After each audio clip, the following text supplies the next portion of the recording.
Hey there, and welcome back.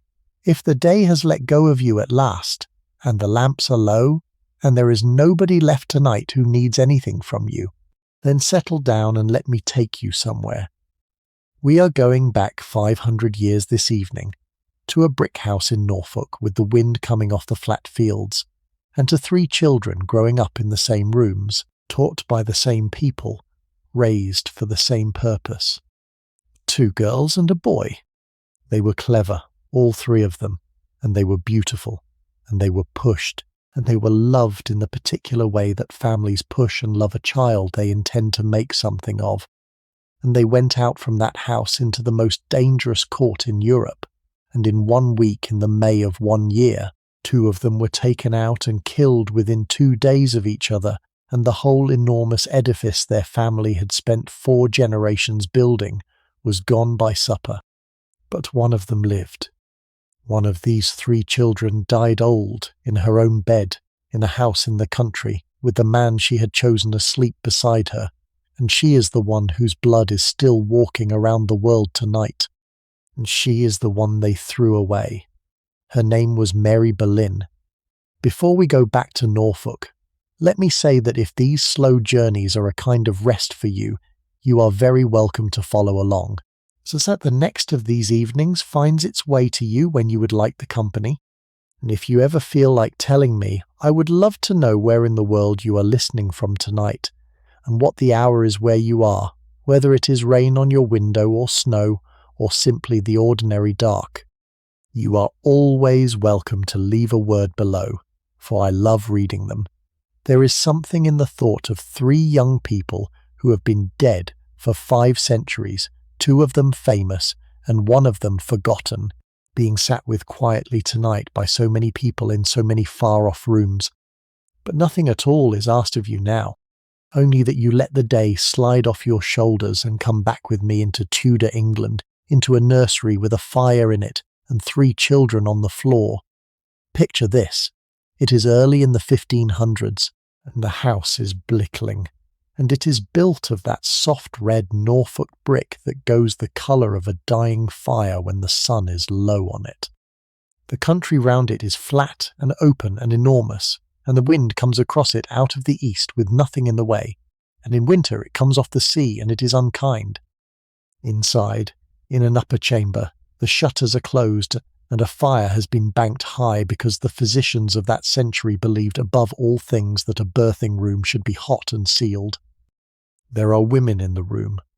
There is a bed with the curtains drawn round 3 sides of it.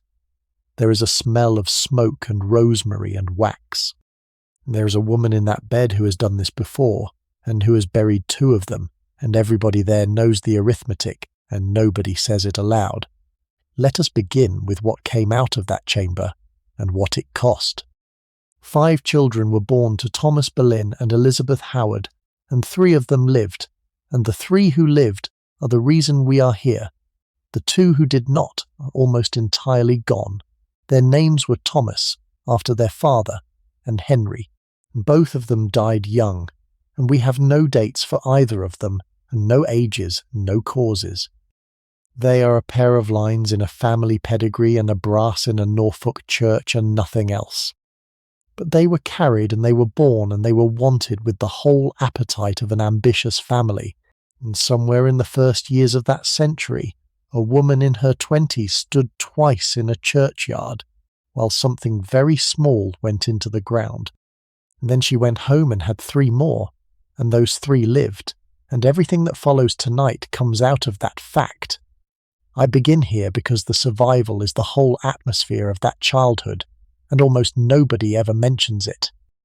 We tell the story of the Boleyns as though it starts with a king noticing a girl, and it does not. It starts in a nursery where the fire is watched all night, and the windows are kept shut, and every cough in the house is an event, because 2 boys have already gone and the family has learned exactly how quickly a child can be taken out of the world. Mary came first. We think somewhere around the turn of the century, though nobody wrote it down, because nobody wrote down the birth of a gentleman's daughter in Norfolk in the 1500s unless there was some reason to. Anne came next, a year or 2 behind her. and then George, and after George the mother appears to have stopped, or the children stopped coming, and the family had what it had, 2 daughters and 1 son, and the son was the point. That is how it worked, and there is no use pretending otherwise. The son carried the name and the land and the title and the future. Daughters were assets of a different kind, valuable, tradable, sometimes spectacular, but they went out of the family when they married, and their children belonged to somebody else. So George was the enterprise. George was the sole surviving boy, the last card in his father's hand, the one on whom 4 generations of climbing had come to rest, and everyone in that house understood it, from his mother down to whoever kept the fire in. Yet, here is the strange thing about that nursery, and it is worth sitting with, because it explains more about these 3 people than any grand political account of them ever will. The boy who mattered most was also the youngest. He was the baby. He grew up as the little brother of 2 older sisters in a household where his father was abroad for years at a stretch being brilliant in other countries, which meant that the nursery he grew up in was run entirely by women and populated mostly by girls. And those girls were being educated. That is the second strange thing, and it is the key to the whole family.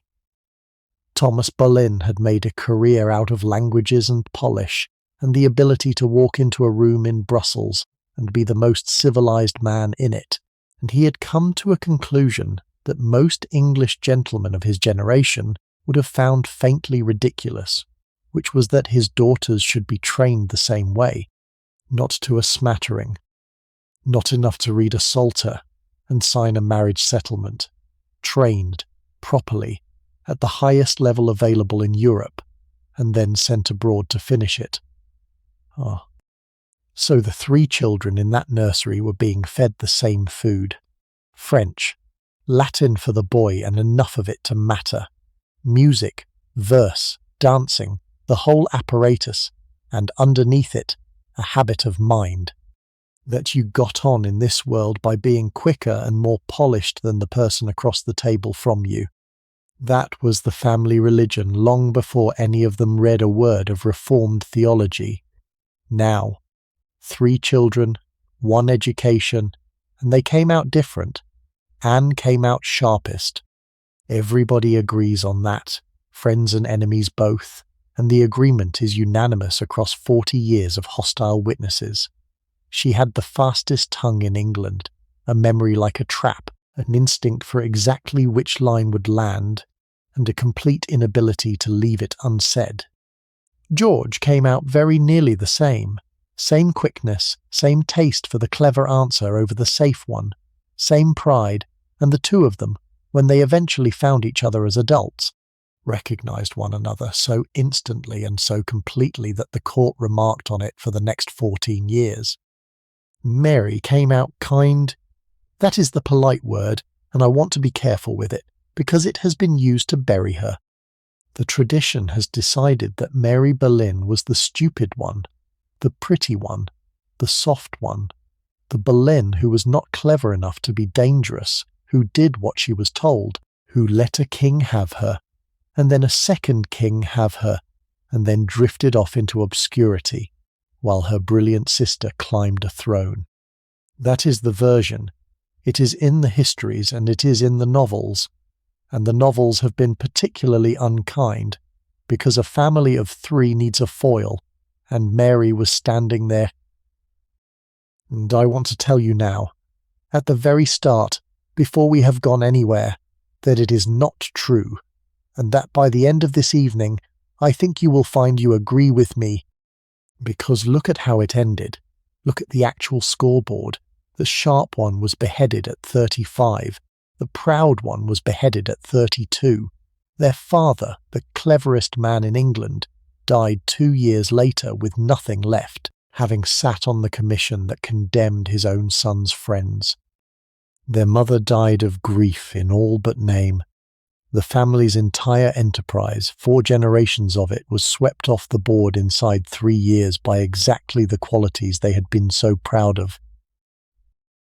And Mary, the one who was too soft to be of use, the one who married a man with no money and was thrown out for it, was alive in a house in Essex with her husband, and stayed alive, and died in her own bed in her 40s, with her children round her, and her descendants are among us tonight. Every one of them. The clever ones left nothing. The one they wrote off left a line. Now, I am not going to stand here and tell you that she was secretly a genius, because there is no evidence for it, and she would not thank me for the invention. What I am going to argue, all evening, is something narrower, and I think more interesting. That of the 3 children in that Norfolk nursery, she was the only one who ever worked out what any of it was for. The other 2 were magnificent. Genuinely, I have spent a good deal of time with both of them, and they are the most impressive brother and sister England produced in that century, and I do not say that lightly. But they were pointed at a target from the moment they could speak, and they hit it, and the target turned out to be a cliff. So hold the 3 of them in your mind as they were at the beginning, before any of it. A house in Norfolk with the rooks going up over the trees. A woman who has buried 2 sons and is watching the 3rd one like a hawk. A father who is away, in Brussels, in Paris, being charming for England. And 3 children on the floor in front of a fire, learning French, none of whom has the slightest idea that 2 of them will be dead in the same week, and the 3rd will be forbidden to attend the funerals. Let us go and look at the 2 people who made them. Their mother was the grandest person in that family by an enormous distance, and their father was the ablest, and the marriage between them is the machine that made all 3 children.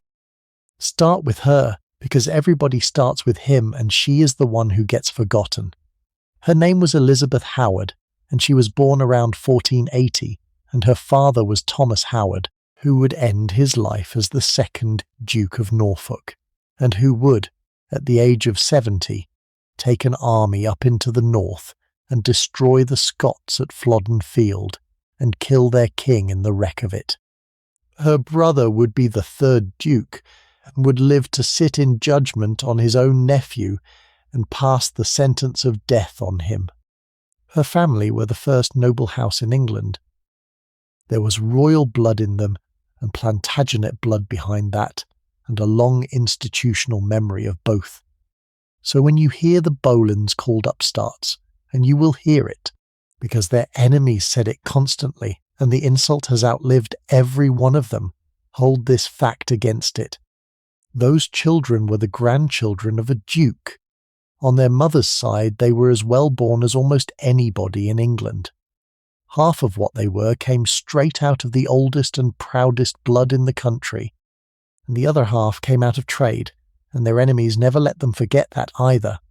The Boleyns had begun as merchants in London, and a great-great-grandfather had been Lord Mayor, and they had bought land with the money the way clever families always did, and married upward every single generation with a consistency that is genuinely impressive when you lay it out.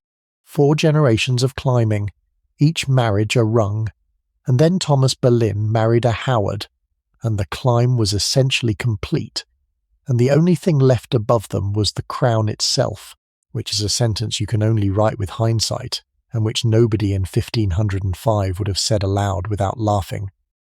Now the father. He was, and I do not think this is arguable, one of the 2 or 3 most accomplished diplomats England possessed in his lifetime. Not the most powerful, and not the most loved, but the most useful. He had languages, real ones, at a professional level. His French was so good that the French themselves remarked on it. He had Latin. He could negotiate. He could flatter. He could sit in a room full of foreign courtiers and come out with more than he went in with, and Henry VIII used him for 30 years because he was reliable in a way that grand noblemen with their own agendas were not. He was also, by every indication, cold. Not cruel. There is no evidence of cruelty. Cold. He was a man who looked at his own children and saw instruments, and I say that not as an accusation, but as a description of a class and a century, because most men of his rank looked at their children the same way, and the ones who did not were considered eccentric. Ugh. But he did something with those children that was genuinely unusual, and it is the reason all three of them turned out the way they did. He educated the girls like sons. I want to be exact about how strange this was. The daughters of English gentlemen in that period learned to run a household, to sew, to read a little, to write a hand that could manage a letter, to dance and to hold themselves well. That was the syllabus. Anything further was thought unnecessary and by some people positively harmful. There was a widespread and quite sincere belief that too much learning in a woman was an invitation to trouble, and that a girl's mind was a thing best kept furnished and not enlarged. And Thomas Boleyn sent his daughters to the two most sophisticated courts in Europe. That is not a small decision. It cost money, real money, and it required the pulling of considerable strings, and there was no obvious return on it. What it bought was polish and languages, and the sort of self-possession that comes from having been the youngest person in a room full of the most cultivated adults alive. He was building assets, of course he was. A daughter who could speak French like a native and hold a table and carry herself in a foreign court was worth a better marriage than one who could not. But look at what he actually made. He made 2 women and 1 man who were the most impressive people in almost any room they entered for the rest of their lives, and one of them became Queen of England on precisely the qualities he had bought her. Now let us stay with Elizabeth Howard a moment longer, because she deserves it, and because history has kept perhaps a dozen sentences about her. She was at court young. There are records of her in the household of Henry VII's Queen, and she was at the court of Henry VIII from the very beginning of the reign, serving Catherine of Aragon, and she was one of the ladies chosen to dance in the great pageants of that first golden decade, which tells us that she was ornamental as well as well-born. A poet of the time called her a beauty. She married Thomas Boleyn at about 18, when he was a young man with prospects and very little cash, and she brought him the name that made every subsequent thing possible. And then she had 5 children, and buried 2 of them, and raised the other 3 and ran his houses for decades while he was out of the country being brilliant. There is one filthy story attached to her, and I am going to deal with it here and then put it down for good, because it is a lie, and it is the same lie they told about her children. In the reign of her granddaughter, a Catholic writer living in exile, whose entire project was to prove that the Queen of England came from the most disgusting family in Europe, put about the claim that Henry VIII had been Elizabeth Howard's lover, and that Anne Boleyn was therefore the king's own daughter, and that everything that followed was therefore a horror. It was invented. It was invented decades after every person involved was safely dead by a propagandist in a book designed to make the English religion look like something that had crawled out of a drain. But look at the shape of it, because you are going to see that shape again tonight. Twice. Take a family. Take the ordinary facts of their lives. Attach to them the most repellent sexual accusation you can think of, because that is the one that cannot be disproved and the one that people will always half remember. They did it to the mother. They did it, in the end, to both her daughters and to her son. It is the same weapon used 4 times on 4 people who could not answer. Elizabeth Howard outlived 2 of her children. She had to be alive in England through the May of 1536, which means she had to sit in a house somewhere while her only surviving son and her second daughter were killed within 2 days of one another on a charge that they had been lovers. Her son, her daughter, the boy she had watched so carefully because she had already buried 2, and the girl she had raised, and it was done inside a fortnight and she was still breathing at the end of it. She died in the April of 1538 at Lambeth, and they took her body along the river by barge and buried her in the Howard Chapel there, with heralds and mourners and everything done properly, because she was a duke's daughter, whatever else had happened to her family. Her husband followed her within a year, and by then, of the 5 children she had borne, exactly 1 was still alive, and it was the one they had thrown out. The first of the 3 to leave that house was Mary, and she went in the autumn of 1514, and she went in the most glamorous train that had crossed the Channel in living memory. Here is what was happening. Henry VIII had a sister, also called Mary, and she was 18, and she was said to be the loveliest princess in Europe, and she was, by every account, in love with somebody else entirely.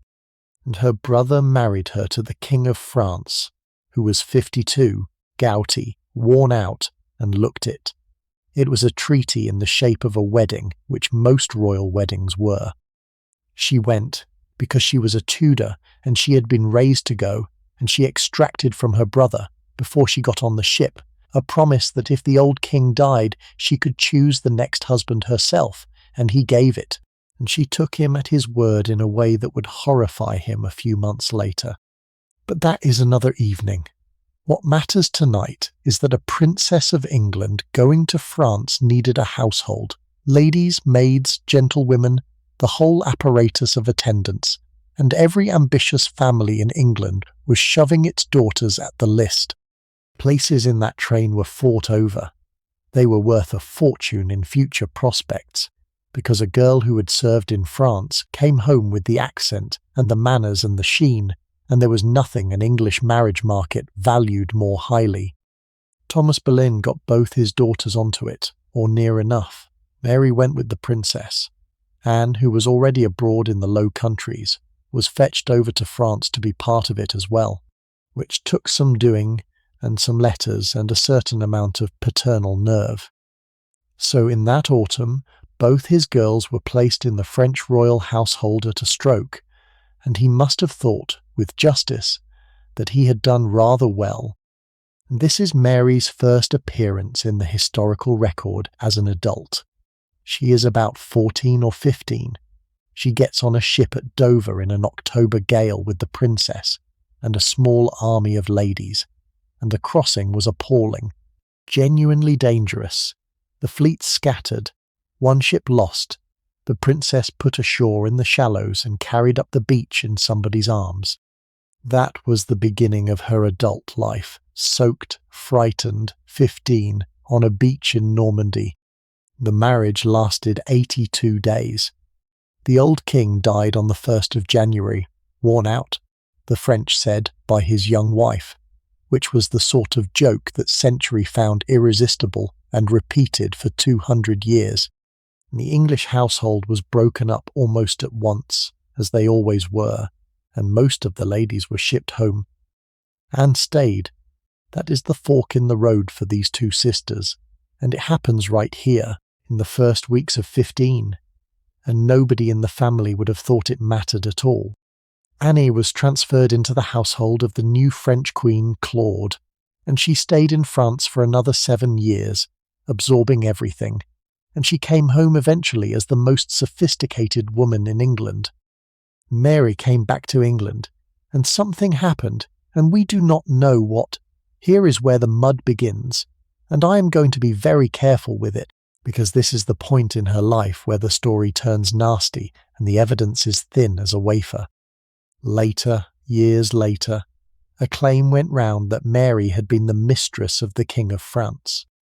Not merely a lover, something considerably uglier, that she had been available, that she had passed through a number of hands at that court, that she had been known there. The source for the worst version is a single remark reported decades afterwards, in which the French king is supposed to have called her a name I am not going to repeat, and it comes to us at third hand in a hostile context, at a moment when the English royal family's origins were being blackened as thoroughly as possible. Let me lay out what we actually have. We have no contemporary French source that names Mary Boleyn as anybody's mistress. None. We have no record of her being sent home in disgrace, which is a thing that left paperwork.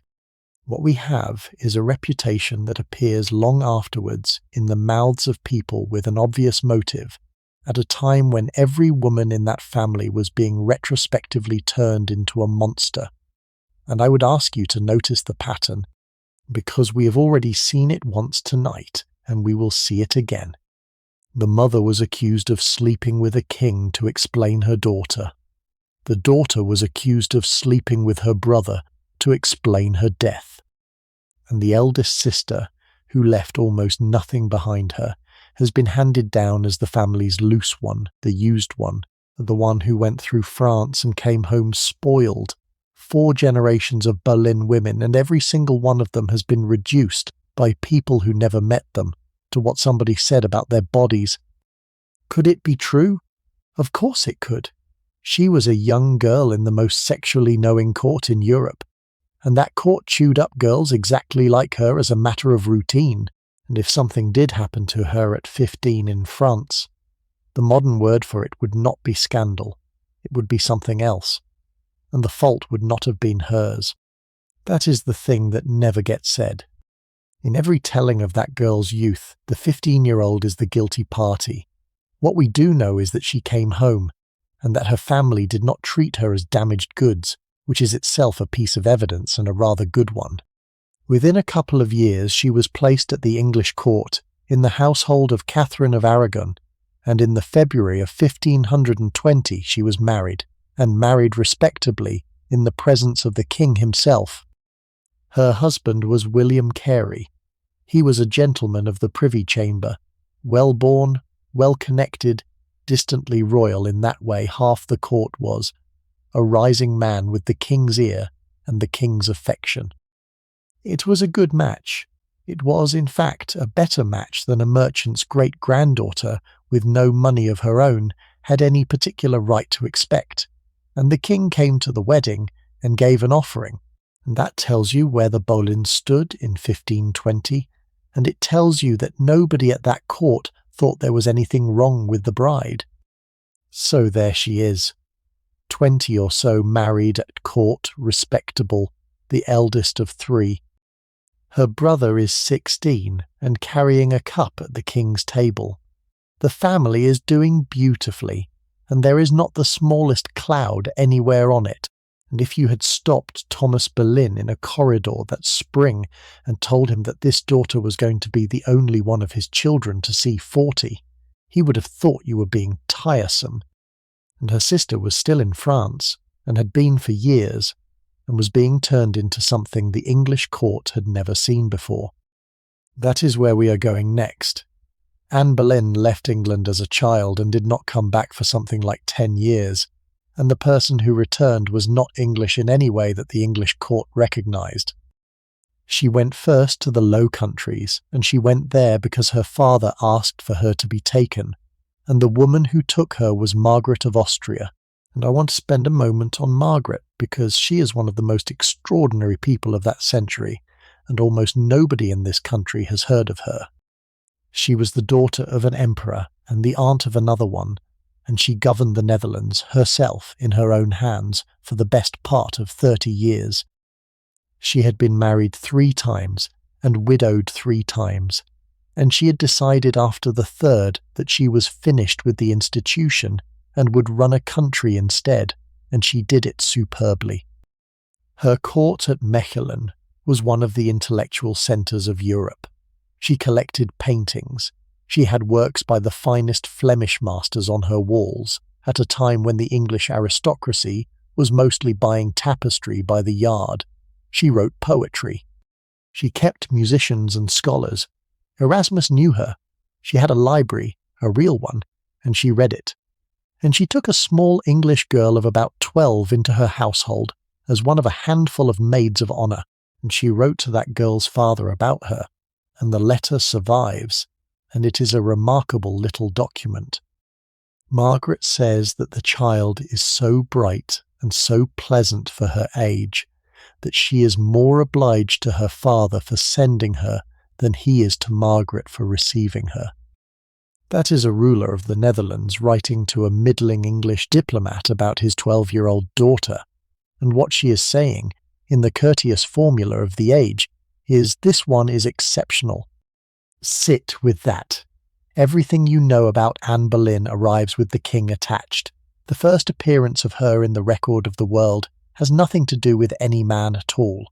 It is a woman who governed an empire's northern provinces saying that a 12-year-old girl was a delight and a credit, and that she was glad to have her. Annie stayed there about a year, and then her father pulled her out and sent her into France for the wedding of the princess. And after the household broke up, she was passed into the service of the new Queen of France, Claude, and there she remained for something like 7 years. Now, what did that do to her? Claude's household was not Margaret's. It was pious, quiet, tightly run, and rather dull by the standards of that court, because Claude herself was gentle and devout and endlessly pregnant and had no appetite whatsoever for the glittering, faintly poisonous entertainment her husband preferred. So Anne's French education came in 2 halves, and the halves are the making of her. On the one side, the Queen's rooms, order, decorum, the correct handling of everything, prayer, and a strong strand of the sort of serious, reform-minded French religion that was flowering in that country and that would eventually get people burned. On the other side, the court beyond the door, the most fashionable, most sexually knowing, most artistically advanced place in Europe, ruled by a king who collected mistresses and paintings with equal enthusiasm, and who had brought Leonardo da Vinci to France to die comfortably. She was there for the whole of her adolescence. She arrived a girl of 13 or 14, and left at about 21, and everything that was formed in her was formed in those rooms. And here is what came out. She spoke French like a Frenchwoman. Not schoolroom French, the real thing, idiomatic, fast, with the accent. Years later, when she was queen, a French visitor noticed that she spoke it as though she had been born to it, and that is not a compliment they paid to English women. She dressed differently. This sounds trivial, and it was not trivial at all. She came home wearing French fashions in an English court that was still, by continental standards, slightly behind, and she wore them better than anybody. And within a very short time the young women of the English court were copying her. One later account says that every lady at court thought she looked well in the French fashion because Anne Boleyn did. She had learned how to talk to men. Not flirtation exactly, though she could certainly do that. Conversation. The French court ran on a highly developed game of courtly love in which the whole point was talk, wit, allusion, the elegant compliment, the elegant refusal. The poem passed across a room. Annie came home fluent in that game at a level nobody in England could match, and she played it on the English court like an instrument, and a certain number of Englishmen never recovered. And she had learned to read the new religion. That is the one that matters most, and it is the one that gets least attention. France in those years was full of it. Reform-minded churchmen, the king's own sister protecting scholars, a serious argument going on about faith and scripture, and whether ordinary people should be able to read the gospel in their own tongue. Annie came home with that in her head. She would spend the rest of her life on it, and it would kill her, and it was not a pose she picked up to help a divorce along, because she had it years before Henry VIII had ever looked at her twice. So that is the woman who came off the ship. 21 years old, French to her fingertips, sharper than anybody, dressed better than anybody, carrying a head full of dangerous continental theology, with a strand of black hair and a pair of eyes that several men who disliked her intensely still felt obliged to write about. And I want to put one thing next to that, because it is the hinge of these two sisters' lives, and nobody ever sets it out plainly. They had the same start. Mary went to France in the same train, in the same autumn, in the same wet October. 2 Boleyn daughters, both placed, both given the identical opportunity, and one of them was pulled back within a 12-month, and the other was left there for 7. Nobody knows why. There is no letter. Maybe there was no room.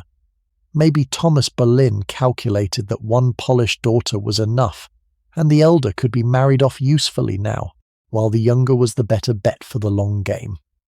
Maybe something happened to Mary in France that made her father want her home, and maybe nothing happened at all, and it was simply logistics and money, which is very often what these decisions were. But the consequence is enormous. The sister who stayed became the most cultivated woman in England, and the King of England lost his reason over her, and she was crowned, and she was beheaded. The sister who was sent home was married off to a decent man at 20 and got the ordinary life. The whole vast difference between the two of them, everything that happened, the crown and the sword and the chapel floor, may have turned on nothing more than an administrative decision made about two teenage girls by a busy man in the winter of 15. Anne returned to England in the early part of 1522. She was summoned back for a marriage, incidentally, an Irish match her father was pursuing, and it fell through and nothing came of it.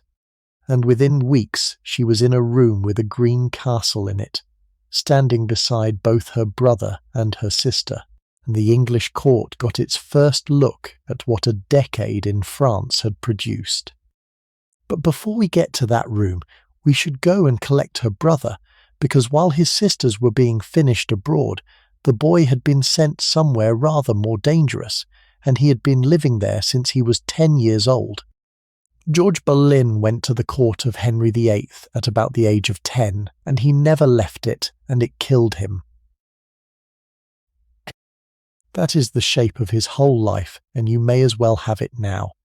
His sisters were sent abroad and came back.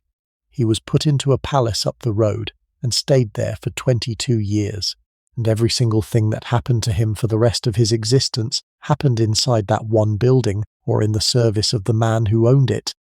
He was first noticed there at Christmas, a small boy at the festivities, and shortly afterwards he was taken on as one of the king's pages. And I want you to hold what that meant, because we say it lightly and it was not light. A child of 10 was removed from his mother's house and installed in a royal palace to wait upon the most powerful and most unpredictable man in England. It was not a punishment. It was the opposite. It was the most enormous stroke of luck, the thing his father had been manoeuvring toward for years, the opening of the one door that led anywhere. Boys of good family were placed in great households as a matter of course. That was how you were educated, by being useful in the presence of your betters. And to be placed in the greatest household in the kingdom, in the personal service of the king himself, was the finest possible beginning that a boy of his rank could be handed. But he was 10. That is the part I keep returning to. 10 years old, and the rest of his life, every day of it, was spent in that weather. And what a place it was to be a child in. Consider what the king was then. Henry was in his early 20s, and he was, by the universal agreement of everybody who saw him, the most magnificent creature anyone had ever encountered. He was enormous and golden and athletic. He jousted himself in the lists and won. He wrestled. He played tennis until his opponents wanted to lie down. He could ride 8 horses into exhaustion in a day's hunting, and want more. He composed music that is still played. He read theology for pleasure and argued it with bishops and beat them. He was funny and generous and warm, and he filled a room the way weather fills a valley. That is the man a small boy carrying a cup would have looked up at.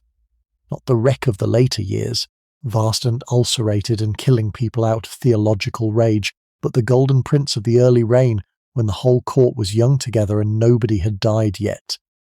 And here is the thing about that court that you have to understand, or nothing else makes sense. It was not an institution. It was a household. A very large, permanently overcrowded family of people who lived on top of one another for years on end. The great men of the realm dressed the king in the morning with their own hands. They slept in the rooms next to his. They knew what he ate, how he slept, whether his leg was troubling him, what his marriage was like, because there was nowhere in that world for any of it to be private. So power was not a matter of offices. Power was proximity. Power was standing near enough to ask at the right moment, and the man who could get a word in while handing over a shirt had more of it than a duke waiting a month for an audience. George Boleyn grew up inside that machine. By the time he was a young man, he had been in those rooms for a decade. He knew every current in them. He knew which door to stand at, which conversation to be near, what a particular twitch of the royal eyebrow meant, because he had been studying that face since before his voice broke. That was his education quite as much as the Latin was, and he was extremely good at it. And they were putting other things into him too. Books, mainly, and there is a claim you will sometimes see that he was at Oxford, and his name is not in the university's records, so we had better let it go. There is another that puts him at school in London, and then at Cambridge, and it may well be right, and there is no proof. What we can say for certain is not where he was taught, but what came out of him. And what came out was a young man with an education that would have been impressive in a professional scholar, and was in a courtier, frankly astonishing. He had French, fluent, and idiomatic, exactly like his father and his sisters. He had Latin at a level that let him work in it, rather than merely stumble through it. He read the newest and most contentious theology coming off the presses of the continent, in the original, as it appeared, and understood it well enough to argue about it and to turn it into English prose that still reads well today. He wrote verse that the finest poet in England thought worth taking seriously, and he did all of that while also being a first-rate horseman, a good man at the tilt, a dancer, a card player, and a considerable presence at every party in the kingdom. They were representing. Now put the three of them side by side, because this is the moment they become recognizable as one family. Anne in France being finished by a queen and a continent. Mary at home, married, respectable at the English court. George in the palace, being made into the most polished young man of his generation. All three of them fluent in French. All three of them presentable enough to be chosen for the pageants of that court, which was a real and closely watched distinction. All three of them the products of one man's peculiar conviction that his family would rise on brains rather than on land or battle. And the strategy worked. That is what I want to leave you with, because it is easy, knowing the ending, to think of Thomas Boleyn as a fool who overreached. He was not. He was right. He calculated that in this new century, in this new kind of court, polish would beat blood, and he was correct, and his children carried out his plan with a success that exceeded anything he could have designed. They were quicker, better read, better dressed and better spoken than the men and women around them, and it lifted them from Norfolk gentry to the steps of the throne in a single generation. What he had not calculated for, because nobody could, was that the qualities he had built into them would also make them impossible to forgive. Cleverness is not loved. Polish is not loved. Three young people who walk into a room and are visibly the sharpest people in it do not accumulate friends. They accumulate an audience, and the audience waits. He was about 16, and his sister was about to come home from France, and the whole family was about to be assembled in one country for the first time in years. And before that happened, they were all sent across the sea to stand in a field. In the June of 1520, in a valley near Calais, the kings of England and France met for a fortnight and spent a sum on it that neither of them could afford, and neither of them ever really recovered from. It was called the Field of Cloth of Gold, and it was called that because that is what it was made of, and all three Boleyn children were there. Let me build it for you, because it is the most beautiful and most ridiculous spectacle the 16th century ever managed, and it is the one moment when this entire family stood in the same place at the same time with everything still in front of them. Nay, they built a palace, an actual palace, out of nothing, on a hillside where there had been grass, with brick at the bottom and timber above it and canvas painted to look like stone, and a roof of oiled cloth that let the light through so that the whole interior glowed like the inside of a lantern. It had windows of real glass. It had a chapel with an organ in it. Outside the door there were 2 fountains that ran with wine, red and white, all day, for anybody who came, for 2 weeks, and the cups were chained to the basins, and a good many of them went missing anyway. Around it, over the fields, they pitched tents, hundreds of them, nearly 3,000 by some counts, in cloth of gold and cloth of silver, with gilded poles and painted heraldry and pennants going away over the rise, and the whole valley glittering in the summer light like something a child would invent. Thousands of people crossed the sea for it, nearly 6,000 from England alone. The wine went over in barrels by the hundred. They shipped in swans and peacocks and porpoises for the tables. And every single person in tonight's story was somewhere in that valley. Thomas Boleyn was there. He had helped negotiate the whole enterprise, which was the sort of thing he was for. Elizabeth Howard was there, in the Queen's train, one of the great ladies of England. Mary was there, 20 years old, 4 months married, in the household of Catherine of Aragon. George was there, about 16, in the King's own household, watching everything, and Anne was there on the other side. That is the detail that I find so strange and so perfect. She was still in France, still in the household of Queen Claude, and Claude was there, so Anne was there, in the French train, on the French side of the meeting. So in the summer of 1520, the 2 Boleyn sisters were in the same valley, in the service of 2 different queens, on opposite sides of a diplomatic occasion, and we have no idea whether they laid eyes on one another. They had not seen each other in years. They may have passed at a distance.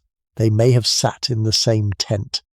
Nobody wrote it down, because nobody in that valley thought that 2 young gentlewomen named Boleyn were worth a line of ink. And the boy was there, at 16, watching the whole thing with an eye that was already professional. What did they see? They saw the 2 kings ride out to meet each other in the bottom of the valley, with their armies drawn up on the hillsides behind them, and every man present so frightened of treachery that the whole thing had been choreographed to the inch. They saw them embrace on horseback. They saw a fortnight of tournament, of archery, of feasting, of masks, of 2 courts trying to outdress one another daily at a cost that ruined families for a generation. They saw the wrestling. This is the moment everybody remembers, and it is worth telling properly. Henry VIII, who was 28 and drunk on his own magnificence, and had been outshone all week by a French king who was taller than he was, suddenly seized Francis by the collar in front of both courts and said, in effect, "Come on then." And Francis, who was a Breton wrestler of some skill, put him on his back on the grass. The King of England, flat out, in front of the entire aristocracy of 2 nations, in the mud. He got up wanting a rematch, and had to be talked out of it by everybody within reach, and the queens were sent for, and the afternoon was smoothed over, and it was never mentioned again by anybody who valued their prospects. Anne saw that, Mary saw that, George saw that. All 3 of them stood in that field and watched the man who would eventually kill 2 of them get thrown on his back by a Frenchman, and I do not know what they thought, but I would give a good deal to know. Now here is why the field matters beyond the pleasure of the picture. In cold diplomatic terms, it was a total failure. Within a month of it ending, Henry was in talks with the Emperor about attacking France. The whole enterprise achieved precisely nothing except spectacle, and the spectacle bankrupted people, and the 2 kings went home and were enemies again by Christmas. But it fixed something. Every person in that valley carried a picture for the rest of their lives of what that court could be at its absolute height, and it was the training ground for everybody in it. George Boleyn learned his trade in places like that. He watched at 16 exactly how these things were done, the precedents, the interpreters, the gifts, the flattery, the immense careful choreography of 2 monarchs pretending to trust one another. 10 years later, he would be doing it himself at 25, negotiating with that same King Francis in that same language, and it would not have been strange to him, because he had stood in the tent as a boy. And there is one more thing in that valley I want you to notice, and then we will leave it. Look at where the three of them are standing. Mary is with the Queen of England, married, placed, respectable, exactly where a daughter of that family was supposed to be. George is with the king in the household, in the light, being groomed. Anne is on the other side of the valley entirely, in a foreign train, speaking a foreign language, so far outside the English arrangement that her own family cannot quite reach her. That is the three of them in miniature, and it is the whole rest of the story in one afternoon. The eldest, doing what was expected, the son, in the machine, and the middle one, over there, elsewhere, formed by something the English had not got. In 2 years' time, all three of them would be at the English court together, in one room, in the middle of a green castle, and it would be the last period of their lives in which none of them had done anything irreversible. They came home from that field, and the summer ended, and Mary went back to her husband and her place in the Queen's rooms, and within a year or so, the King of England noticed her. Somewhere around 1522, and we cannot be closer than that. Henry VIII took Mary as his mistress, and we know less about it than about almost any other relationship in his life, and what little we know is not what you have been told. Start with the evidence, because the evidence is the whole point. There is no letter. There is not one line in Henry's hand to her. And this is a king who wrote 17 surviving love letters to her sister and could not stop himself. There is no record of a public position for her, no title, no grants in her own name, no apartment set aside, no acknowledgement of any kind while it was happening. There is no French ambassador reporting it home, which is remarkable because the French ambassadors reported everything.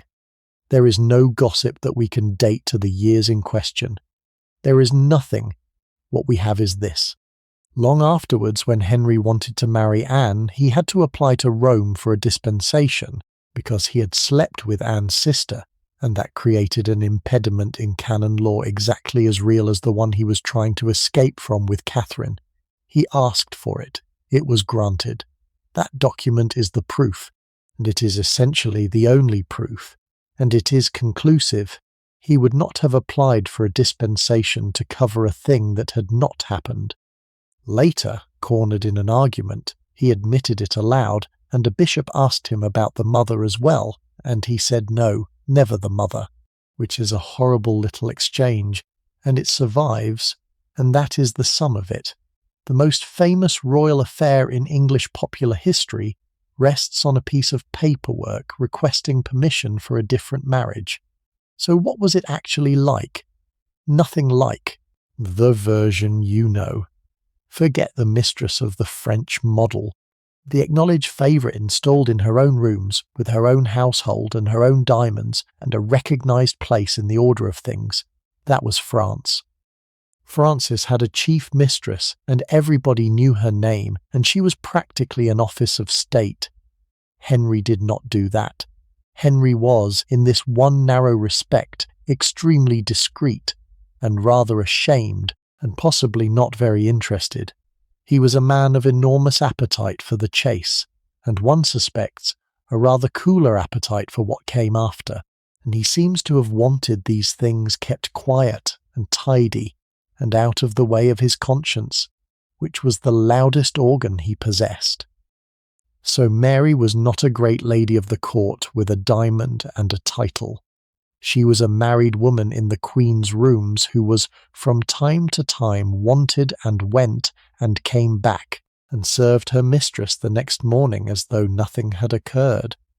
And Catherine of Aragon, who was nobody's fool, and had been watching this happen since she was a young woman, would have known perfectly well, and would have said nothing, and would have been perfectly civil, because that is what queens did. And what did the family get out of it? Almost none of what you would expect, and that surprises people. Her husband collected a series of grants and offices over those years, and they are decent, but they are not extraordinary. And William Carey was a rising man in the Privy Chamber who would probably have had most of them anyway. Her father was doing well, but her father had been doing well for 20 years on his own abilities, and was made a viscount in a batch with other men in 1525. There is no moment where the Boleyns are visibly paid, which brings us to the sentence that has poisoned this family's reputation for 5 centuries, that Thomas Boleyn pimped his daughters. It is in the novels, it is in the films. It is a cliché so worn it barely gets questioned. There is no evidence for it. None. Not a letter, not a report, not a hostile chronicler. And I want you to notice how strange that absence is, because the Boleyns were hated, and their enemies wrote things down with enthusiasm. If their father had shopped his eldest girl to the king, someone would have said so at the time, and nobody did. What we have instead is a modern habit of taking a family that rose fast and assuming the ugliest possible mechanism. Here is the thing about that ugly mechanism. It would not have worked. A royal mistress in England in 1522 was not a lever. She was a rumour. Henry gave her nothing publicly, so nobody could see a debt. And a debt nobody can see cannot be called in. If he had been trying to buy advancement with his daughter, he had made a spectacularly bad bargain. And whatever else he was not bad at bargains. Now, there is a child in this, and I have to be honest with you about what we can and cannot say. Mary had 2 children. Catherine, born about 1524, and Henry, born in the March of 1526. Both were born inside her marriage, and both were given her husband's name, and neither was ever acknowledged by the king in any way whatsoever. And there has been an argument for a century about whether one or both of them were his. The case for is circumstantial, and it is not nothing. The timing works. The boy was called Henry. The boy was educated at the expense of the crown's own circle, and rose extraordinarily high, and his sister was given a place at court, and did very well too. And Henry VIII, remember, had already acknowledged one illegitimate son by another woman with a great flourish, and made him a duke at 6 years old, so it is not as though he had scruples about the concept. The case against is the silence, and the silence is loud. He acknowledged that other boy.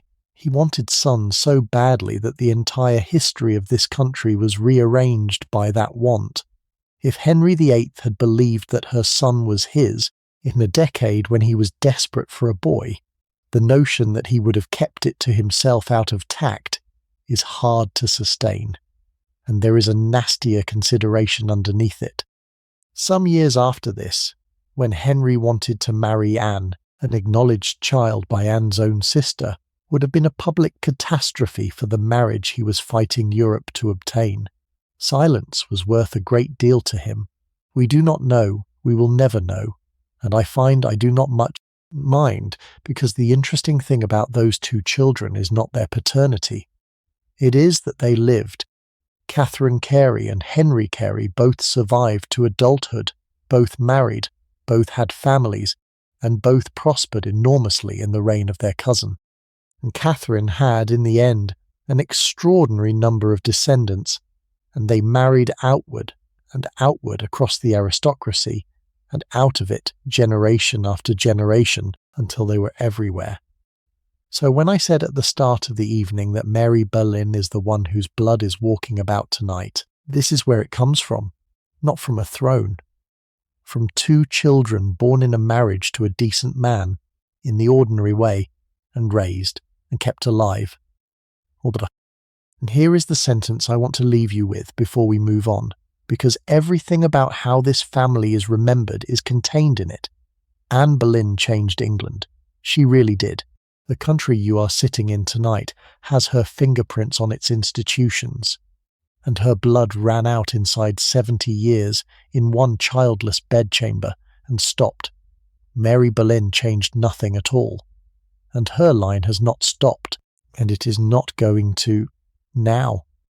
In the spring of 1522, while all of this was going on and nobody was writing any of it down, the court put on a pageant, and both sisters were in it, and so, in a manner of speaking, was the woman who would be blamed for killing them both. On the evening of the 4th of March in 1522, in Cardinal Wolsey's house at York Place, there was a party, and the whole of the rest of tonight's story is standing in that room. It was a Shrovetide entertainment, the last flourish before Lent shut the court's mouth for 6 weeks, and Wolsey did it the way Wolsey did everything, which was at ruinous expense and better than anybody else. And the centrepiece was a pageant, and the pageant was a castle. Picture it. They had built, inside the hall, a fortress of timber and canvas painted green, with 3 towers and banners flying from each of them, and it stood there in the candlelight, glowing the colour of new leaves at the end of a February in London. It was called the Chateau Vert, the Green Castle, and it was an allegory of love in the old courtly manner, a fortress held by ladies, besieged by lords, defended by vices, taken at last by virtue and by comfits.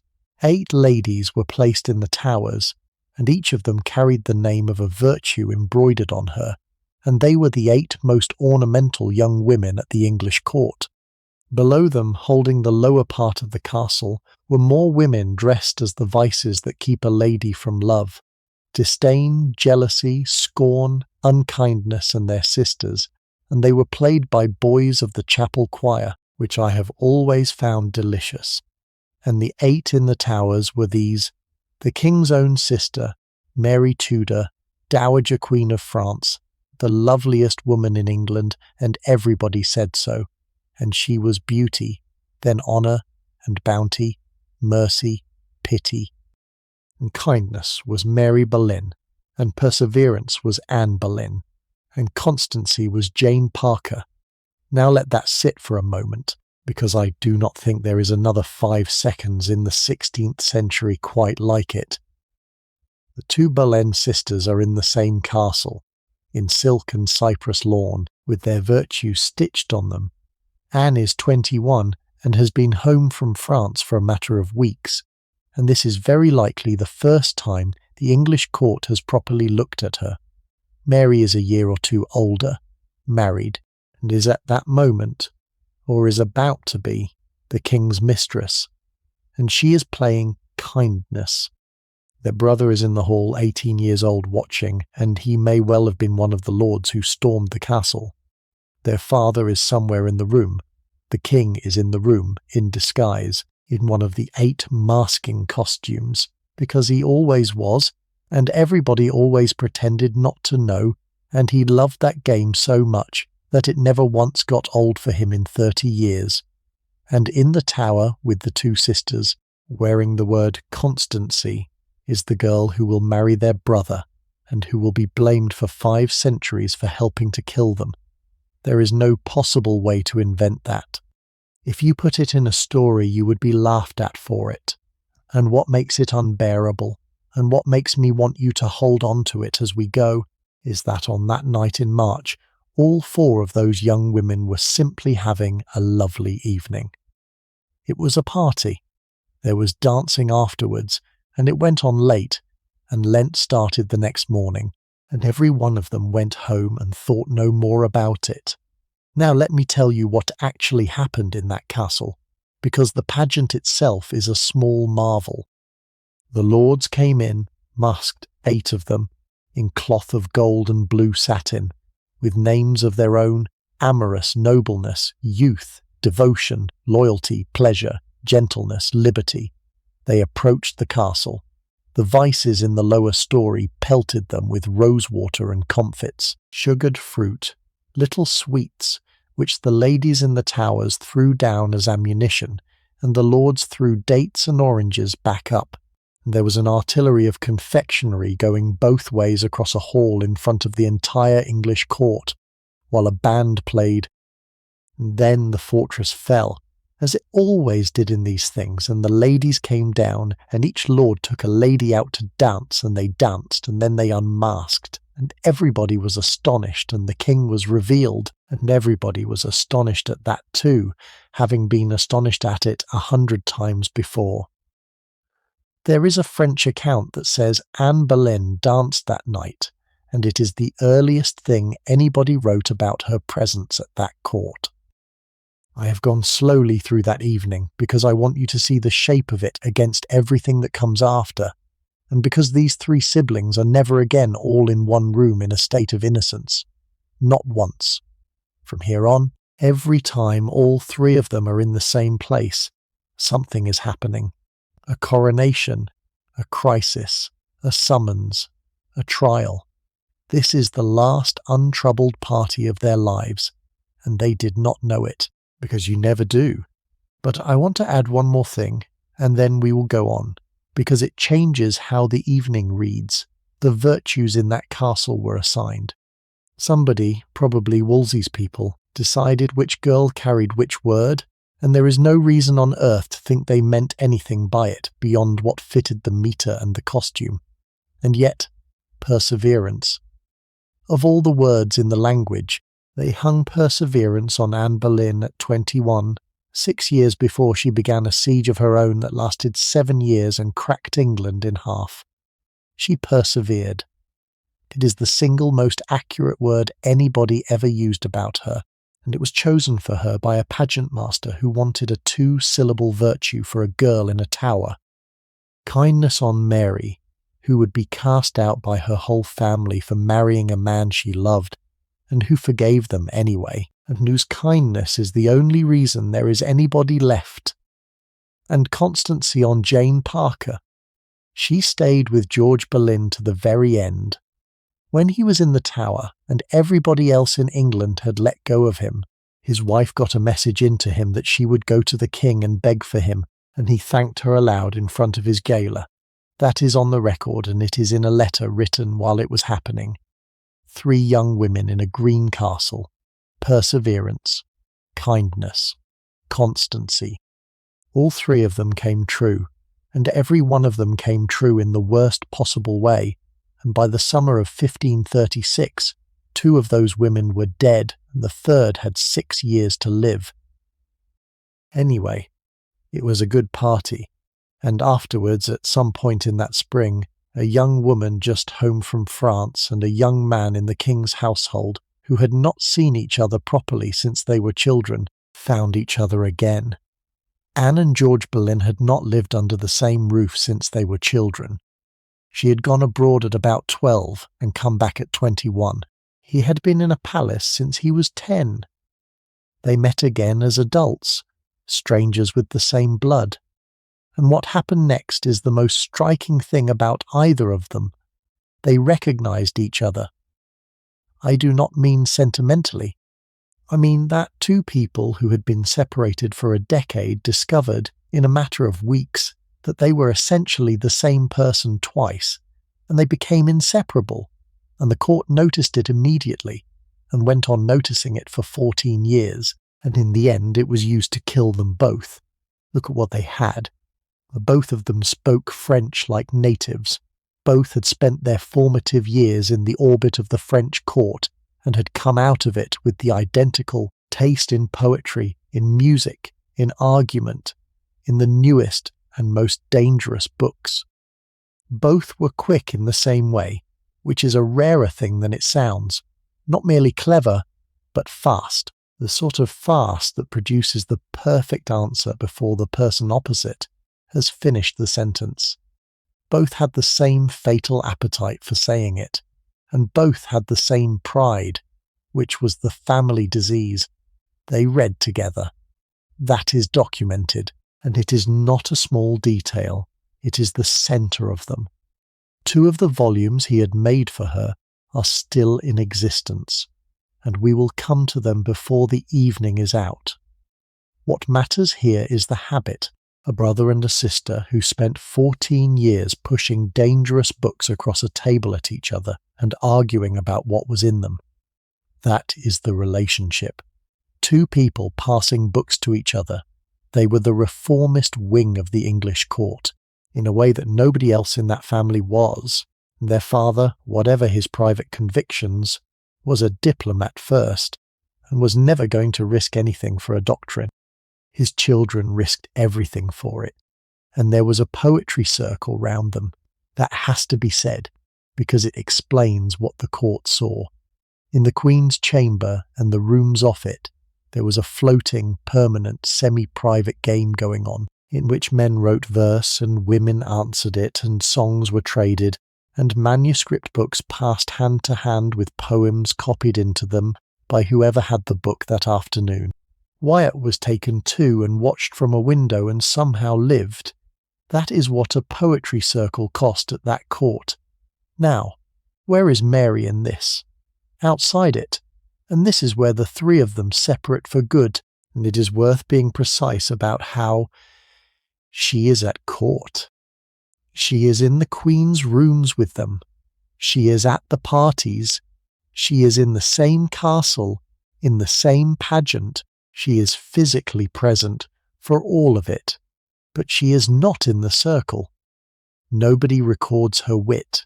Nobody quotes her. No poem is addressed to her. No book dedicated to her.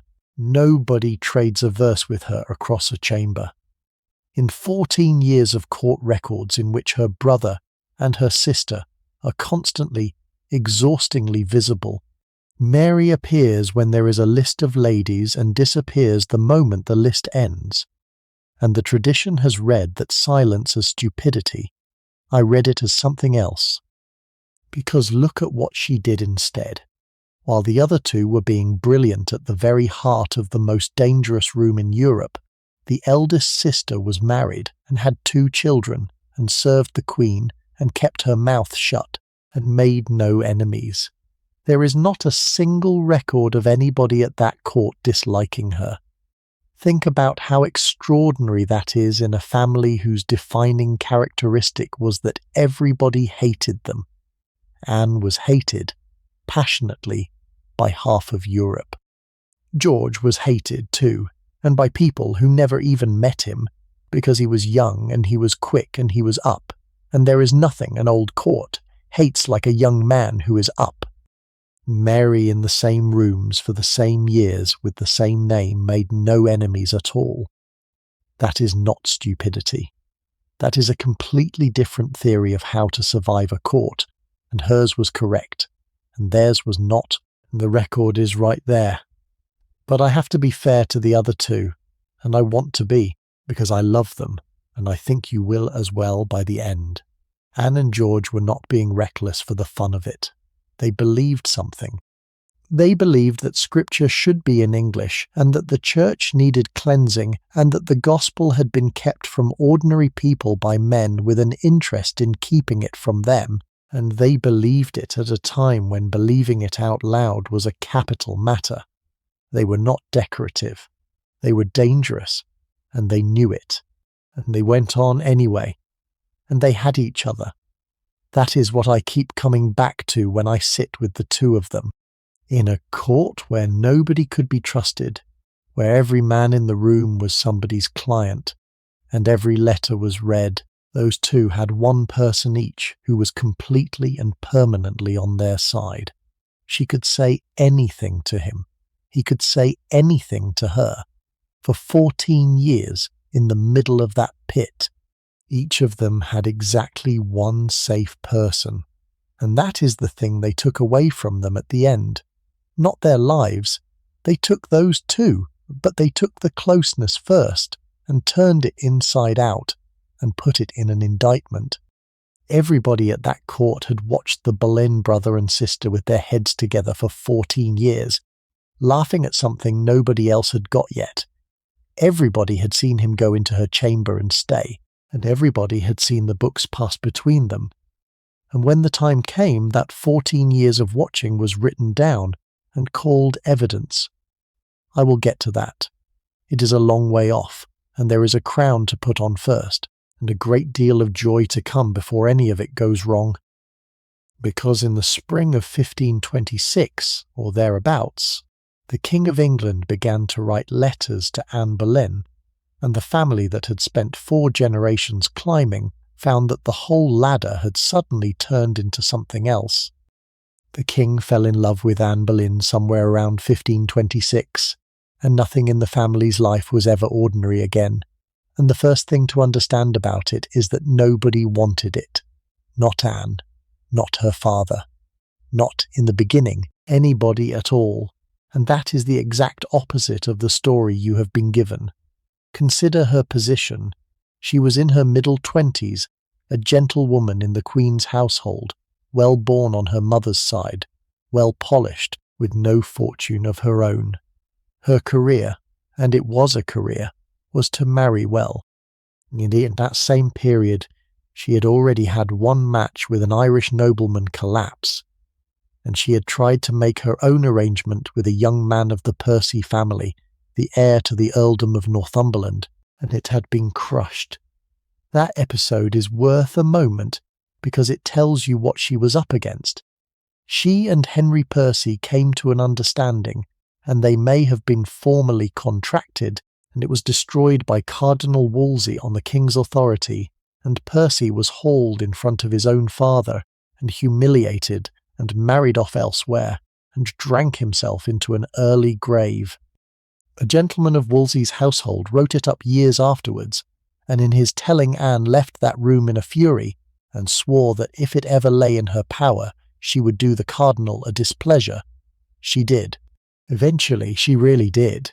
But sit with the smaller fact underneath the famous one, which is that a young woman at that court had tried to arrange her own life once, and it had been taken away from her by two of the most powerful men in England, without either of them explaining themselves. And then the king began to look at her, and she said no. That is the fact that reorganizes everything, and it is the one that gets lost. For something in the region of 6 years, Anne Boleyn refused Henry VIII. We have his letters. 17 of them survive, in his own hand, and they are in the Vatican Library, because somebody stole them, and they are the most useful documents in this entire story, because they are the only unguarded thing that vast, careful, terrifying man ever left behind. They are not the letters of a man in charge. They are the letters of a man in pain. He complains that she will not answer. He asks, humbly, for a word. He tells her he has been struck by the dart of love for more than a year, and does not know whether he has a place in her heart. He sends her a buck, he shot himself, and jewels, and asks nothing but that she think of him. At one point he says he would rather have her than half the world. You do not write like that to a woman who has said yes. So what was she doing? And here we come to the heart of Anne Boleyn. And I want to give you the honest range rather than the pretty version. Was she calculating? Almost certainly, in part. She had watched exactly what happened to her own sister. She had seen a woman go into that arrangement and come out of it with nothing at all. No title, no standing, no acknowledgement. A husband who had to pretend, and children whose paternity would be argued about for 500 years. If the lesson of the king's affection was written anywhere, it was written in Mary, and Anne had it in front of her at breakfast. Was she frightened? Certainly. Refusing that man was not a strategy, it was a tightrope, and she was standing on it for 6 years with no net whatsoever, and one wrong word, and she was finished, and so was her family. Did she come to love him? I think, in the middle of it, yes.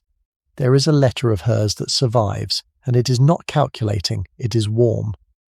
And there was a stretch when the two of them were a genuine, close, laughing pair, hunting together, gambling together, arguing theology together, and he brought her his problems, and she gave him answers, and no other woman he ever had was allowed within a mile of that. But the beginning was refusal. The refusal was what did it, because Henry VIII had never been refused in his life. He was a king in a century that believed kings were appointed by God, and he was beautiful, and everybody in his world said yes to him at all times as a matter of professional survival. And here was a woman with no money, and a merchant's surname 3 generations back, saying no, and continuing to say no, month after month, season after season, with wit and charm and absolute immovability. It drove him out of his mind. It was the only thing that could have... Now watch what it did to the family, because this is where they turn into an engine. The moment it became clear that the king's obsession was not going to burn out, the Boleyns stopped being courtiers and became a project. Every one of them was in it. Thomas Boleyn's diplomatic skill was now pointed at Rome. George, in his early 20s, was suddenly one of the most useful men at court, because he was in the privy chamber, and the privy chamber was where the king lived, and the king wanted to talk about nothing else. Their uncle Norfolk, who despised them, backed them anyway, because the family's rise was his rise too.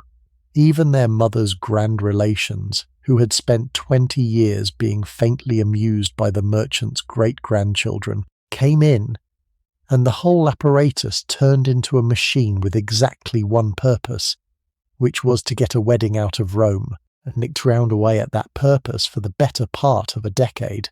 7 years is what it took. I want to hold that up, because it is nearly impossible to feel from a distance. 7, filled with embassies and lawyers and canon law and bribes and universities being paid for opinions and cardinals being flattered and threatened. 7, in which Anne Boleyn was neither wife nor mistress nor free, but held in a public suspension in front of an entire continent, waiting on the decision of an old man in Rome who had no intention of ever making it. She was in her 20s when it started. She was 32 when it ended. And where is Mary while the engine runs? Here is where it gets. Mary Boleyn in 1528 was a widow with 2 small children and no money, and she was living on her family's grudging charity while the family devoted every waking hour to putting her sister on a throne. But I have got ahead of myself, because I have not told you how she was widowed, and it happened in a single week in the worst summer that generation ever saw, and it very nearly took Anne and George with it. In the summer of 1528, a disease came through England that no one has ever satisfactorily identified, and it went through the Boleyn family in the space of a fortnight, and when it had gone, one of them was dead, and the shape of all 3 lives had been altered. They called it the sweating sickness, and it was the terror of that generation, and I want to describe it properly because the fear of it is in every letter written that year, and you cannot feel the summer without it. It came suddenly. A man could be well at dinner and dead by supper, and that phrase turns up again and again in the accounts, because it was literally true. It began with a sense of dread, an apprehension before there was any physical symptom at all, then cold shivering, then pains in the neck and shoulders, then a headache, and then the sweat itself, pouring, drenching, and a raging thirst and a great weariness, and a desire to sleep that the physicians insisted must be resisted at all costs, because to sleep was to die. If you survived 24 hours, you generally lived. If you did not survive them, you were gone the same day, and your household buried you and shut the door and waited to see who was next. It struck the young and the strong and the well-fed by preference, which is why it terrified the court more than the plague did. The poor were not spared, but the rich were not spared either, and there was nothing to be done about it, and everybody knew there was nothing to be done. And in the June of that year, it got into the household at Hever, where Anne Boleyn was. The king was at Waltham when the news came, and he did what he always did when disease was in the country, which was to bolt. He broke up the court, dismissed anyone he could, took a tiny household and ran, moving from house to house every few days, sleeping in different beds, seeing almost nobody. He was, and this is well documented and slightly comic and entirely human, a coward about illness. He was frightened of it his whole life, but he could not stop writing to her, and those letters, written in the middle of that terror, are the ones that convince me, more than anything else in the whole correspondence, that whatever else was going on in that man, he meant it. He heard that she had it. He wrote that the news was the worst that could have reached him, and that he would gladly bear half of what she suffered to have her healed. He sent her his own physician, Dr. Butts, riding down to Hever, which was an extraordinary thing to do, because that physician was the thing standing between the king and death, and he sent him away to a house with the sweat in it. For her, she survived. She was ill and she came through it, and I have often wondered whether that fever left anything behind in her, because we know so little about her health afterwards, and so much depended on it. Her father took it and survived it. Her brother took it and survived it, and George Boleyn very nearly did not. He was in his early 20s, and he was where a man of his age was supposed to be, at his post, and it caught him. And there were days in that summer when the family had 2 of its children sweating in different houses, and no way of knowing which would live, and William Carey died of it. That is the whole of it. He took ill in the June, and he was dead of it in a day or two, and he was 32 or thereabouts, and he was a good man by every indication, and he was Mary's husband, and the father of her 2 children, and he was gone by the end of the week. Now I want you to stand still for a moment and look at what that summer did, because it is the fork in the road for these 3 people, and it happened in about 10 days. Anne lived. And because she lived, the king's marriage was annulled, and the church in England was torn away from Rome, and the monasteries came down, and a princess was born who would rule for 44 years, and the entire country you are lying in tonight came out the shape it is. If that fever had taken her at Hever in the June of 1528, and it carried off people just as young and just as strong every single day of that summer, none of it happens. It is genuinely that thin. The whole English Reformation went through the eye of one girl's fever in one Kent manor house, and came out the other side. George lived, and so a young man with a decade of brilliance still in front of him went on to be Viscount and Ambassador and the second man of the Privy Chamber, and went on also to a scaffold.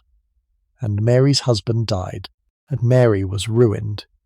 Because here is what a widow was in that century, and it is brutal in its simplicity. William Carey's income came from offices and grants, and offices and grants died with the man. They did not pass to the wife. The wardship of his son, the boy Henry, was a valuable asset, and it was given away within weeks. The king granted it to Anne, not to the boy's mother, to his aunt. So in the space of a single summer, Mary Boleyn went from a comfortable married woman at court to a widow of 28, with 2 children under 5, no income, no house of her own, and no prospects whatsoever. And she had to go to her family and ask, and they were annoyed with her. That is not my inference. It is on the record, and it is one of the worst things in this whole story. The king wrote to Anne about it, and in his letter he says that Mary's case is not what he would wish it, and that her father is behaving unkindly, and that she must be helped for the sake of honour, and that the family should not leave her in that condition. The King of England had to write to a family to tell them to look after their own widowed daughter. Anne did act. She took the boy's wardship and had him educated, and she put him in the care of a distinguished reformist scholar, and she got her sister a pension, £100 a year, wrung out of their father, so the machinery worked eventually, and Mary and her children were not destitute. But look at the arrangement. Look hard at it. Mary Boleyn is now a dependent. She is living on money that her younger sister has extracted for her from their father. Her son is being raised on her sister's decision. Everything she has because Anne asked for it. And Anne, meanwhile, is on the brink of becoming Queen of England. I do not think there is a way for 2 sisters to survive that arrangement intact, and I do not think they did. Everything that happens between these 2 women afterwards, and there is a great deal, and none of it is warm, begins in the summer of 1528, when one of them got a fever and lived, and the other one's husband got the same fever and did not. For the next 6 years, Mary Boleyn is almost invisible, and those are the years I want to walk through slowly, since they are never told at all, and they are the making of the woman who outlives them both. She is at court. She is in the household. She is on the lists. She is in the train as her sister climbs. She is a widow in her late 20s with 2 small children, wearing what she is given, going where she is sent, in the middle of the most watched drama in Europe. And she is nobody at all. Think about what that felt like from inside. She had been the eldest. She had been the first one placed, the first one married, the first one at court, the one the king had wanted. She had been in the ordinary arithmetic of that family, the successful daughter, and she had done everything correctly, and she was now living on charity in the shadow of the younger sister who had once been sent abroad because there was no better use for her, and the younger sister was ascending, not gradually, spectacularly. In the September of 1532, Anne Boleyn was created Marquess of Pembroke in her own right, a peerage held by a woman in her own name, which had essentially never happened, with land worth a fortune. There is a description of the ceremony. Annie knelt in front of the king in crimson velvet with her hair loose down her back, and he put the mantle on her himself and read out the patent, and the peers of England stood and watched a gentlewoman with a merchant's surname become one of them by his hand. And carrying the coronet on a cushion in that ceremony, walking in the procession in attendance, was her sister. I keep coming back to that picture. Mary Boleyn in the room in her place, watching. There is no record of what she thought, and there never will be, and that is precisely why I keep going back to it. Now let me be honest about the evidence for these years, because it is thin, and I will not pretend otherwise. Mary appears in the accounts as a name on a list. She is granted small things. She is in the train at Calais. She is present at the coronation. She does not speak in a single surviving document until 1534, when she writes one letter, and that letter is the only place in the historical record where her own voice can be heard, and we will get there. But that silence of hers is worth reading, because the alternative to it is standing right beside her. Her brother and her sister were producing an enormous noise. Anne was fighting Rome, quarrelling with Wolsey, quarrelling with Norfolk, quarrelling with the king himself, making the sort of enemies you make when you win. George was going abroad on embassies, arguing in the council chamber, being handed office after office, and being resented for every one of them. Both of them were living at the very top of their voices, and every word was being written down by somebody who hated them. And in the same rooms, in the same years, she said nothing that anybody thought worth recording, and the result of that is that we have almost no idea who she was, and the further result is that she was still breathing in 1543. I said earlier that this is a different theory of survival, and here is where I want to make the case properly. The Boleyn strategy, the family religion, was excellence. Be quicker, be better read, be the most polished person in the room, and rise on it.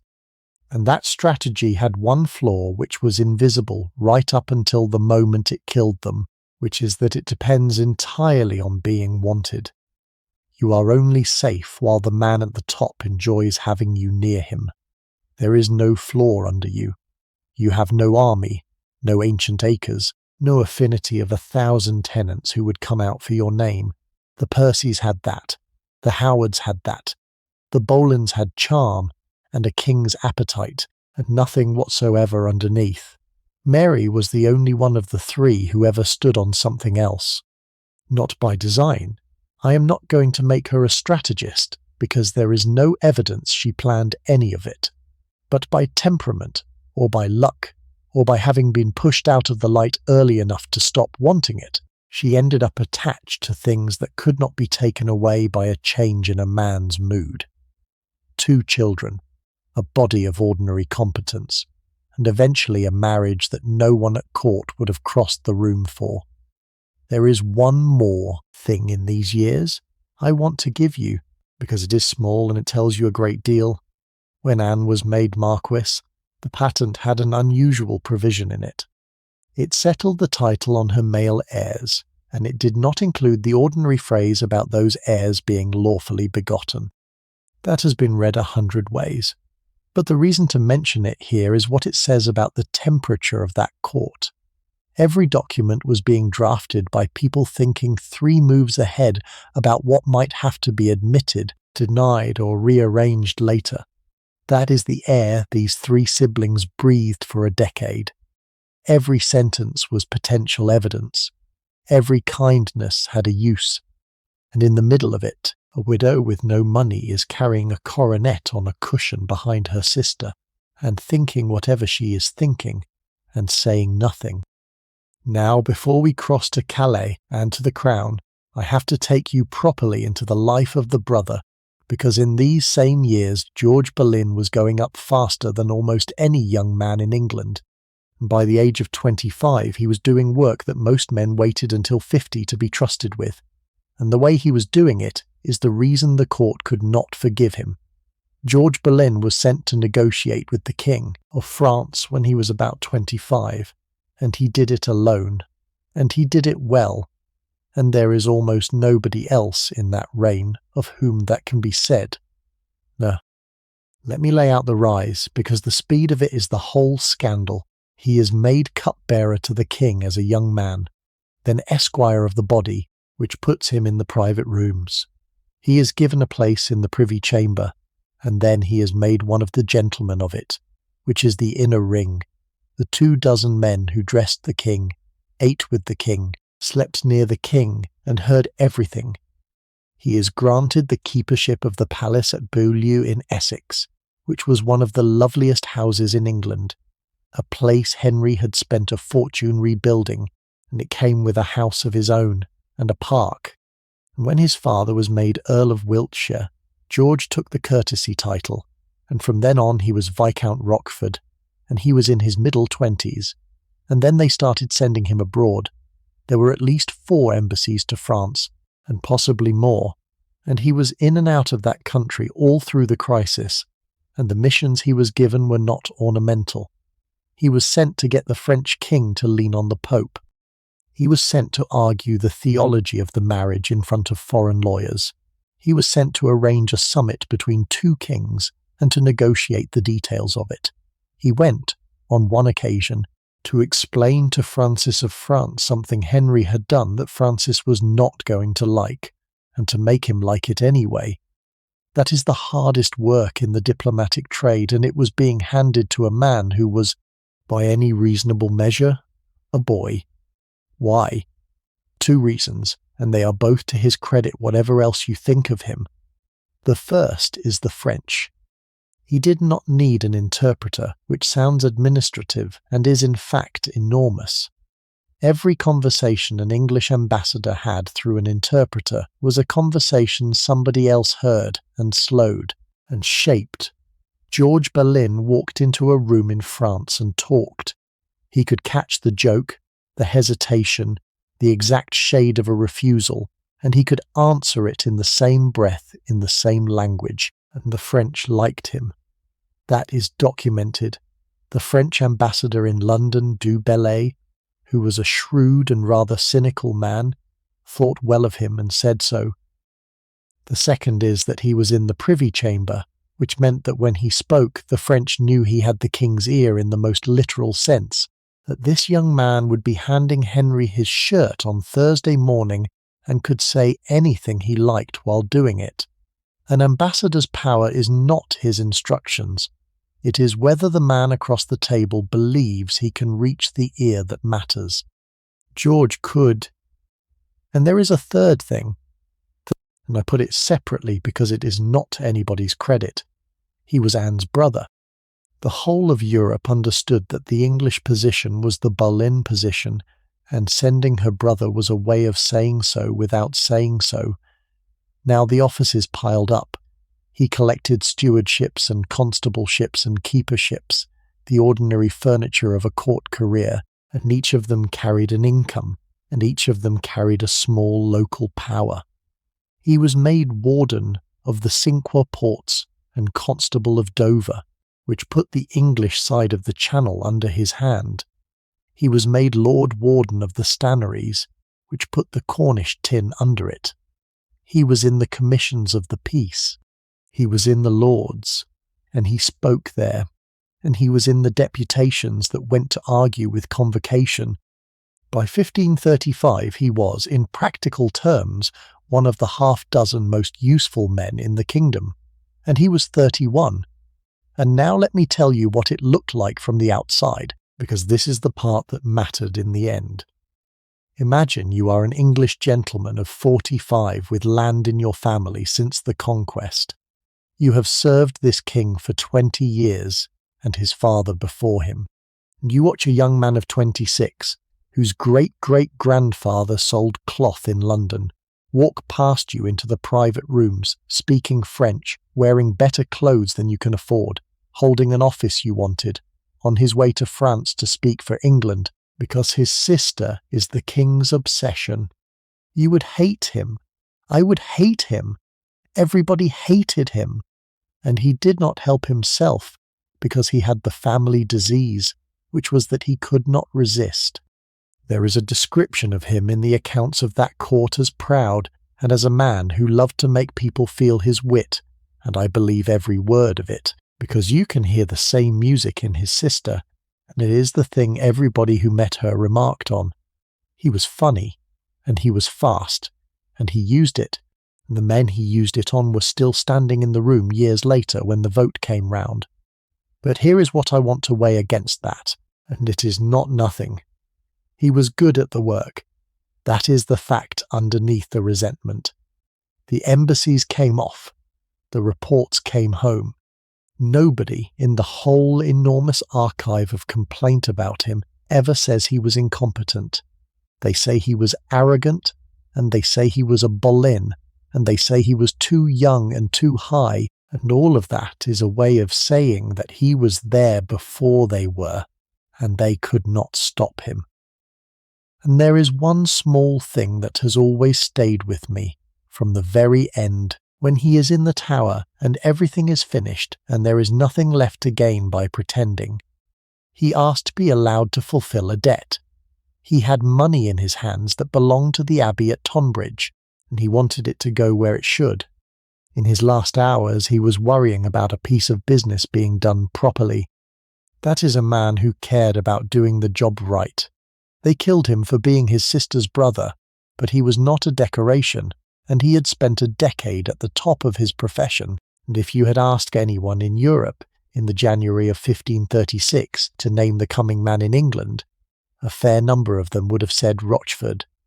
And in the middle of all that climbing, at some point in his early 20s, he was married. That marriage has been lied about for 500 years, and I want to take you into it now. Somewhere around 1524, or the year after, George Boleyn was married, and the marriage lasted 12 years, and it has been written about more viciously than almost any other in English history, and also nothing in what has been written is supported by anything at all. Her name was Jane Parker. Her father was Henry Parker, Lord Morley, and he is worth a sentence of his own because he is the most sympathetic minor figure in this whole story. Morley was a scholar. He translated Petrarch and Plutarch and a good deal else into English. He corresponded with the learned. He sent his translations to the king as gifts, each January in beautiful presentation copies, several of which survive, and he was, by every indication, a gentle, bookish, faintly unworldly man in a court that ate people like him for breakfast. So the marriage is not what it is usually presented as. It is not a court beauty being handed to a rising favourite. It is the son of a diplomat marrying the daughter of a translator. And if you want to know what those two families thought was valuable, the answer is books. She had been at court since she was young. We saw her in the Green Castle, in the Tower, wearing the word Constancy. The wedding took place at some point in the middle 20s, and the king contributed money towards it, which was ordinary enough for a couple in the royal household. She was somewhere near George's age. She brought a marriage portion. He brought the beginning of an enormous career. And here is the whole of what we know about the 12 years that followed. They lived, when they were together, at Beaulieu in Essex, which was one of the loveliest houses in England, and it had been given to George to keep. They were both at court, constantly in the same rooms, in the same faction. She served the Queen, her sister-in-law, in the Privy Chamber, which is the closest and most trusted position a woman could hold. She was in Anne's train at Calais, one of the women who went when the great ladies of England would not. They had no children, and that, remarkably, is the extent of it. 12 years of two lives joined together, at the very centre of the most documented court in Europe, and not one quarrel, not one letter, not one anecdote, not one word from either of them about the other. Now I want to tell you what has been done with that silence, because it is a lesson in how history gets made.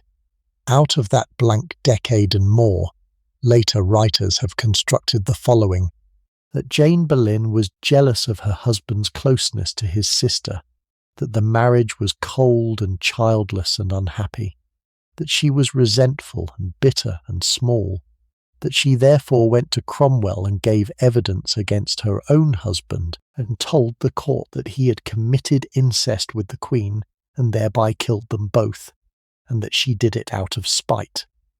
There is no evidence for any of it, not one line. There is no contemporary who says the marriage was unhappy. There is no contemporary who says she was jealous. There is not a single document from the whole of that decade in which anybody records so much as a crossword between them. What there is instead is this: when her husband was in the Tower, condemned or about to be, his wife sent word in to him that she would go to the king herself and beg for him and try what she could do for his life. And the man who was guarding him, Sir William Kingston, wrote that down in a letter to Cromwell, and said that George Boleyn gave her thanks for it. That letter survives. It is damaged at the edges and there are words missing, and it is one of the few genuinely unmediated things left from those weeks.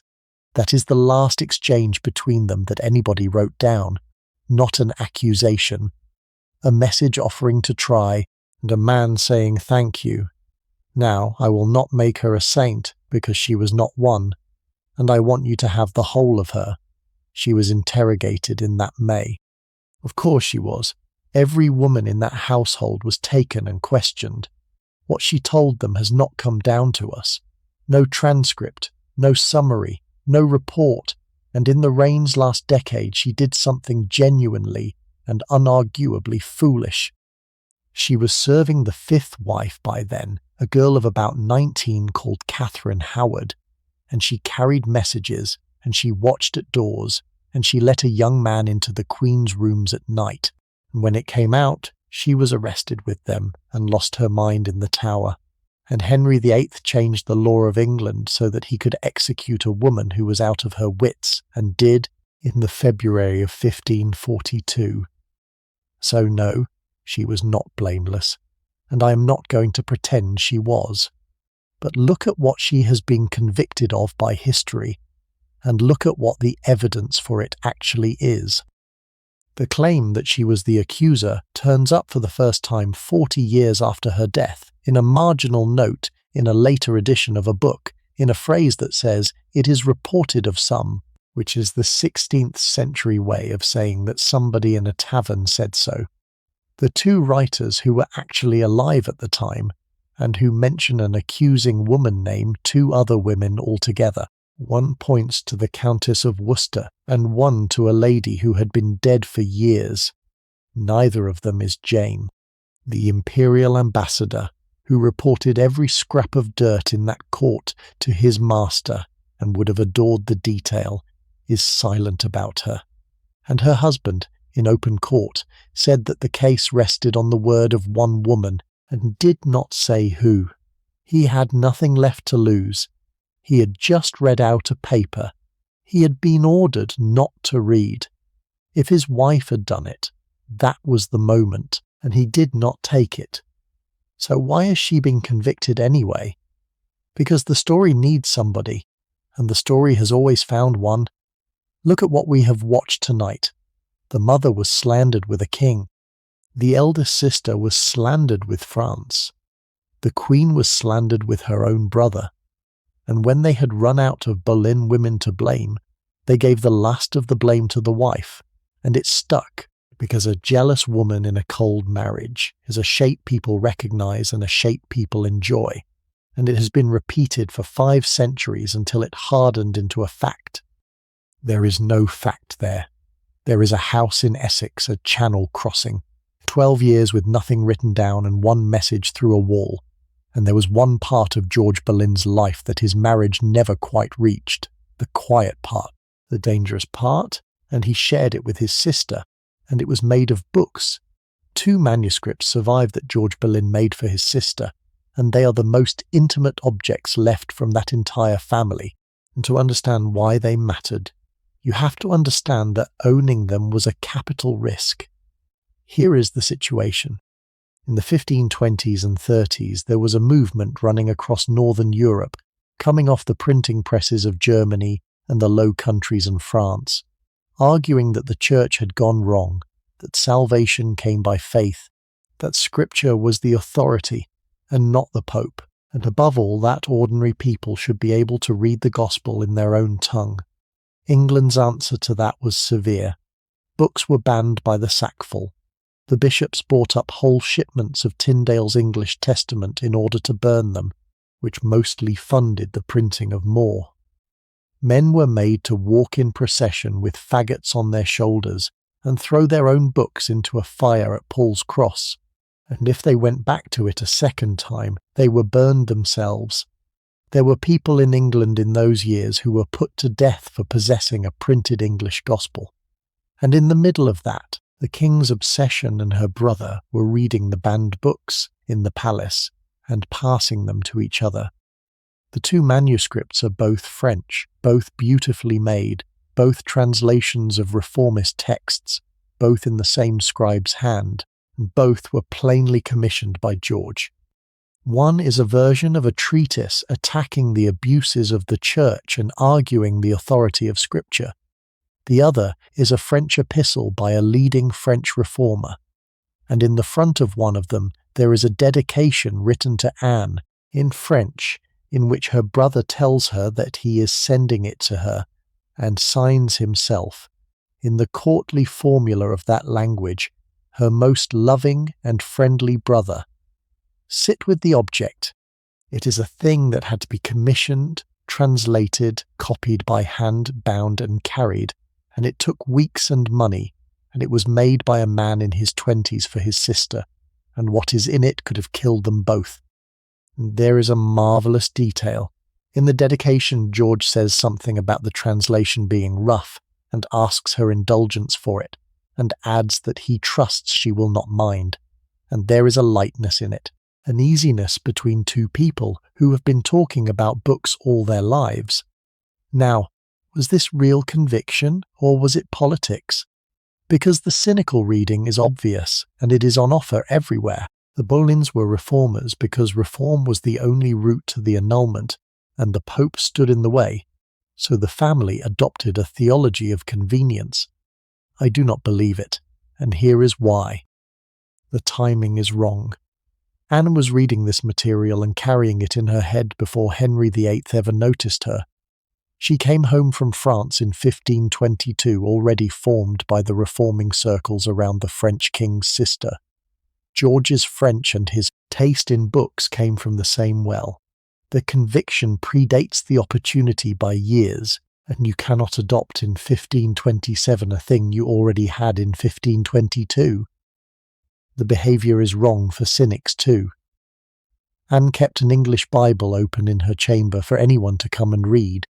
She protected scholars repeatedly and got men out of prison, and put reforming clerics into bishoprics. She spent enormous sums on charity, and the accounts survive, and she was giving away money at a rate that no cynical person gives away money. She sent for banned books and read them, and then handed them to the king with the dangerous passages marked, which is the behaviour of somebody trying to convert a man, not somebody trying to marry one, and George. George stood up in the House of Lords and argued the reform. He was on the deputations that went to argue with the clergy. He was writing prefaces to translated theology in his own hand. And then, at the very end, on 2 scaffolds 2 days apart, with nothing left in the world to gain by it, both of them died, speaking that faith aloud, in the open, to a watching city. You will hear his words when we get there, and I would rather you heard them in their own place.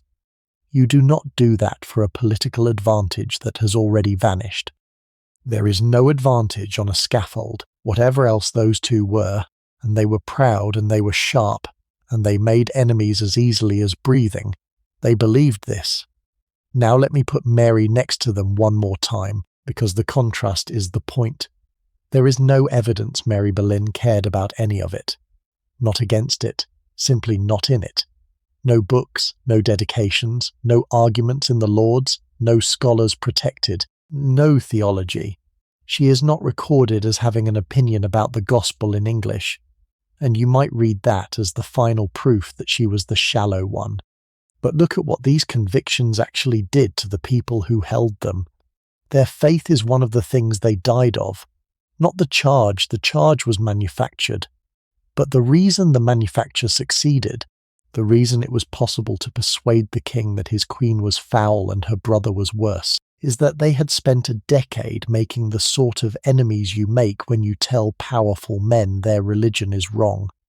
The Conservatives at that court wanted them gone for reasons that had nothing to do with any bedchamber, and when the moment came they were ready, and they were organised, and they had been waiting years. Anne and George Boleyn stood for something, and it cost them everything, and I admire them for it, and I am not going to pretend otherwise. Mary stood for nothing, as far as we know, and she lived. I am not going to tell you which of those is the better way to be. I do not know. I do not think anybody knows. But I notice that we have built an entire 500-year tradition of admiring the two who chose the gospel over their lives and sneering at the one who chose the man she loved and a house in Essex. And I am no longer certain that we have that the right way round. Now, in the autumn of 1532, all 3 of them got on ships and crossed to Calais, and the crossing changed everything, and one of them came home carrying the future Queen of England. In the October of 1532, Henry VIII took Anne Boleyn to Calais to show her to the King of France, and it is the strangest state visit of the century, and all 3 siblings crossed the water for it. The purpose was simple and desperate. Henry had been waiting 6 years for a decision from Rome and had stopped expecting one. He needed Francis of France to stand beside him publicly, to be seen to accept Anne, to give the thing the countenance of a brother monarch. So he arranged a meeting on English soil, at Calais, which was still English then, the last splinter of the old French Empire, and he took her with him and presented her as though she were already his wife. And here is where the trip turns interesting, and where I want you to notice something about the women of that court. Anne needed a train. She was going as the king's companion, a marquess in her own right now, and she had to be attended by great ladies, because that is what tells the world what a woman is. And the great ladies of England would not go. The king's own sister would not go. She was ill, and she was also Catherine of Aragon's friend, and had called Anne names in public, and she died within the year. The Duchess of Norfolk, Anne's own aunt by marriage, would not go, because she was Catherine's woman heart and soul, and had said so loudly enough to be sent from court for it. The Duchess of Suffolk would not go. One after another, the first women in the kingdom found reasons. So Anne Boleyn crossed to Calais with a train that had been scraped together. Her aunt, a couple of countesses, the ladies who had no choice, and her sister was there. Mary Boleyn, the widow living on a pension, was in that train, in the boats, on the quay, standing with her sister in front of the King of France, when the grand women of England had all found somewhere else to be. whatever the two of them were to each other by then, and it was not simple. There had been 6 years of humiliation folded into it. Mary got on the ship. I do not know whether she was asked or told. I know that she went, and George went too, and he went ahead, because that was his trade. He had been over the water before the visit to negotiate the meeting itself. Where? When? How long? Who would come? What the two kings would exchange, and most delicately of all, whether Anne would be received and by whom. That last question was the poison in the whole business, because there was no French royal woman who could decently receive her. The Queen of France was Catherine of Aragon's own niece and would sooner have died. Her sister-in-law refused. In the end the French produced the king's sister, who was reform-minded and might have done it, and then she was ill, or said she was, and it collapsed, and the whole embarrassment had to be worked around. So they did it without women.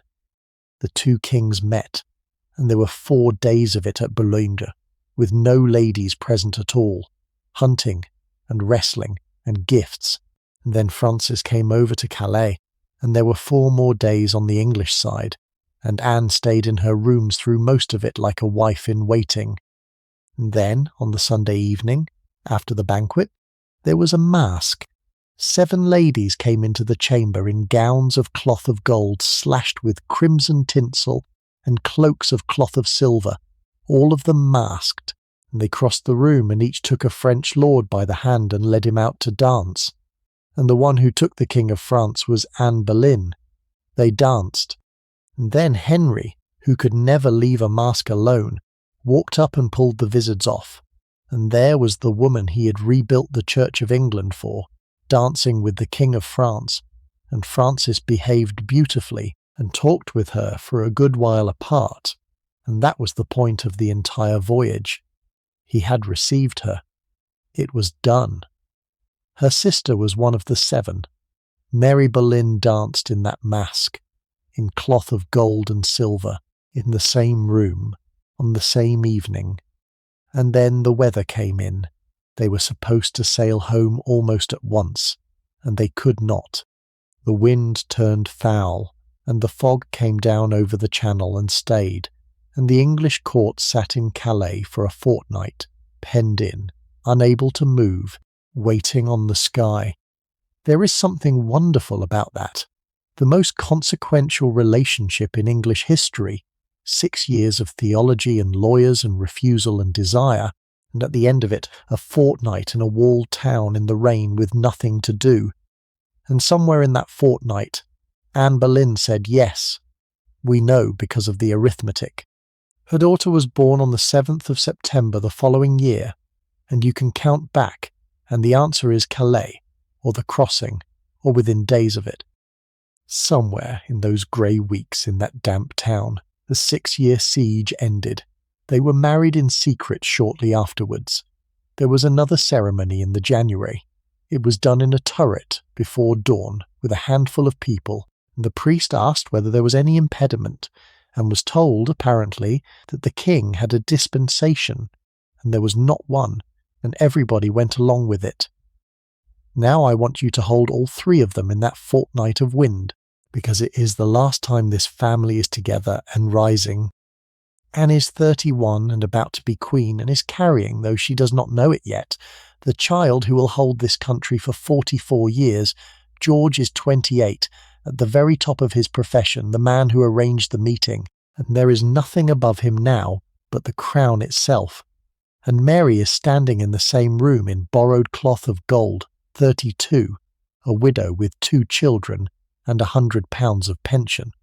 And she has just danced in front of 2 kings, and nobody wrote down her name in the list of the 7.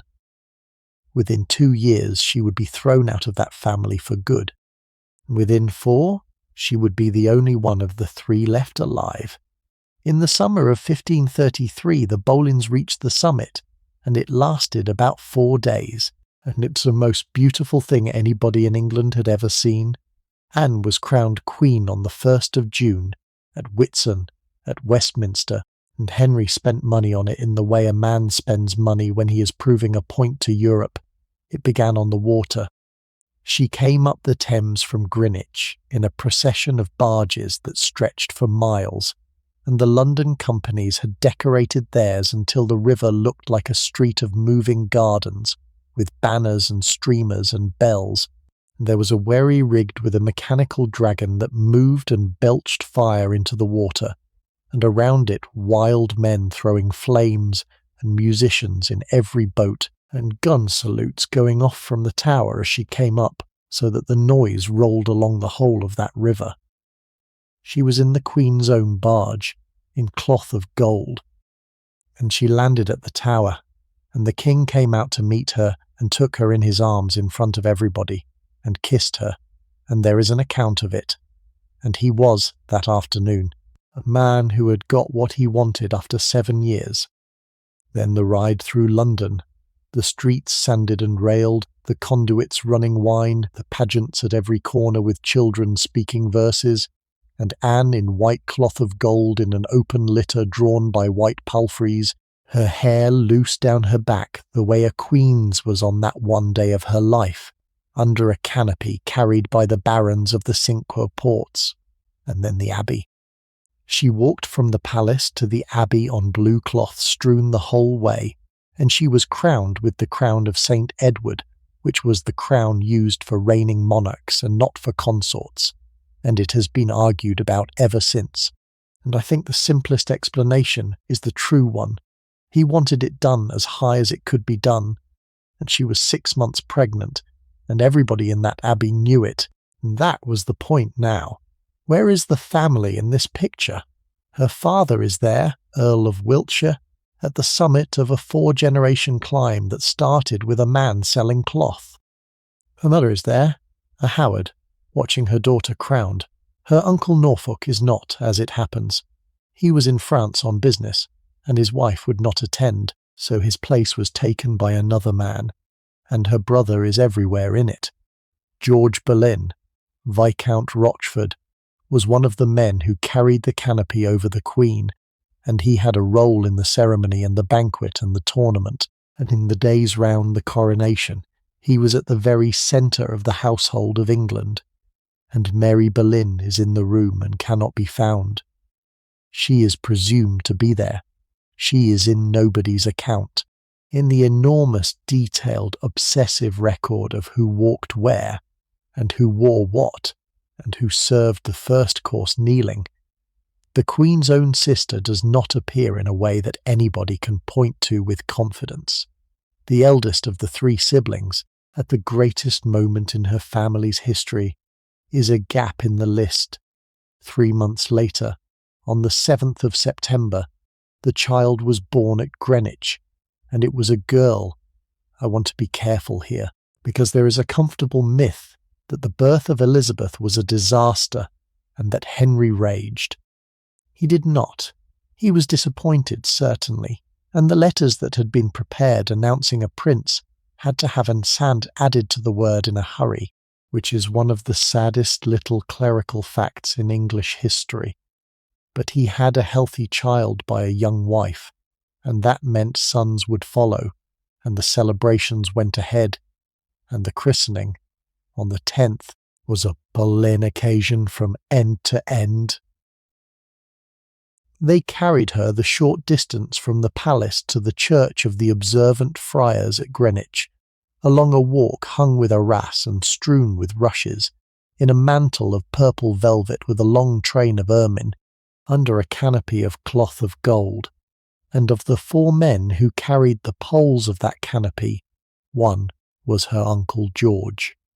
There he is, 29 years old, Viscount, Ambassador, holding a pole of gilded staves over a 3-day-old baby in a purple mantle, walking slowly through the September afternoon in front of the whole court, at the absolute peak of everything his family had ever attempted. That baby would rule England for 44 years. That baby's face is on things in your house, and her uncle, who carried the canopy over her, would be dead before she could walk, and she would grow up in a country where his name was not said aloud, and there is no evidence that she ever spoke of him once in her long life. Her mother's name she almost never spoke either, but she wore her mother's initial, and she kept her mother's people close, and here is the detail I have been saving all evening. When Elizabeth became queen, the people she brought in and trusted and kept beside her for decades were not Anne's people, because Anne had none left. They were Mary's. Her cousin Catherine, Mary's daughter, was with her from the first day, and served her for 25 years and died in her arms, and was buried at Westminster at the Queen's expense in a tomb that cost a fortune. Her cousin Henry, Mary's son, was made a baron and given the household and trusted with the north. Their children filled her court. The Queen of England surrounded herself, for her entire reign, with the descendants of the sister who had been thrown away, but that is 40 years off. In the September of 1533, the whole of the future looks perfectly secure. The Boleyns have a queen, a princess, an earl, a viscount, and the king's whole attention. There is a baby in a purple mantle under a canopy of gold, and her uncle is holding it up. It comes apart in less than 3 years, and the first crack in it is not the king, and it is not Cromwell, and it is not any of the things the histories talk about. It is Mary, because in the next autumn, the invisible sister did the one loud thing she ever did in her life, and it detonated. In the autumn of 1534, Mary Boleyn came back to court pregnant and married to a soldier of the Calais garrison with no money and no name, and her family destroyed her for it. Let us take it slowly, because this is the hinge of the whole evening. His name was William Stafford. He was a younger son of a decent family, distantly connected to grander Staffords, but that meant nothing in cash terms, because he was a second son, and second sons got the wind.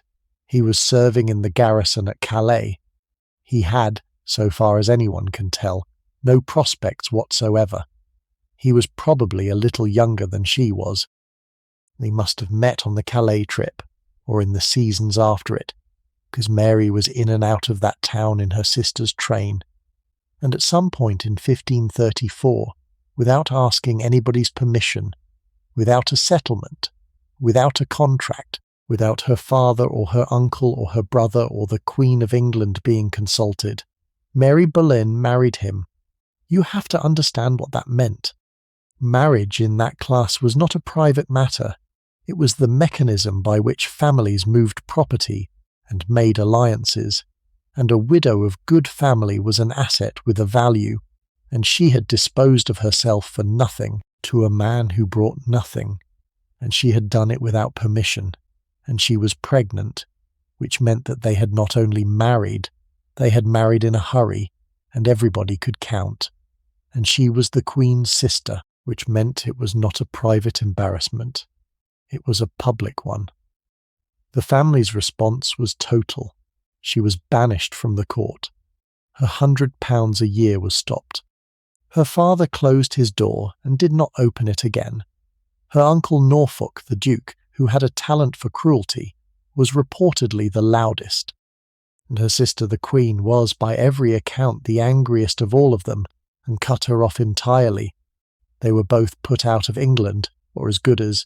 They went to Calais, and there was no money, and Mary Boleyn was 35 years old, pregnant, in a garrison town, cut by her entire family. And then she wrote a letter. It went to Thomas Cromwell, because Cromwell was the man who could reach the king, and it is the only piece of her own voice we possess, and it is one of the finest letters of that century, and if you take nothing else from tonight, take this. She begins as she must, humbly, asking him to be a means for her to the king and to the queen. She admits the offence, that she was so bold as to marry without their knowledge. She asks for money plainly, because they have nothing.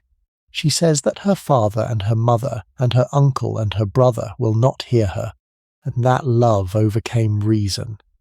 And then she stops apologizing, She says that she had rather beg her bread with him than be the greatest queen in Christendom.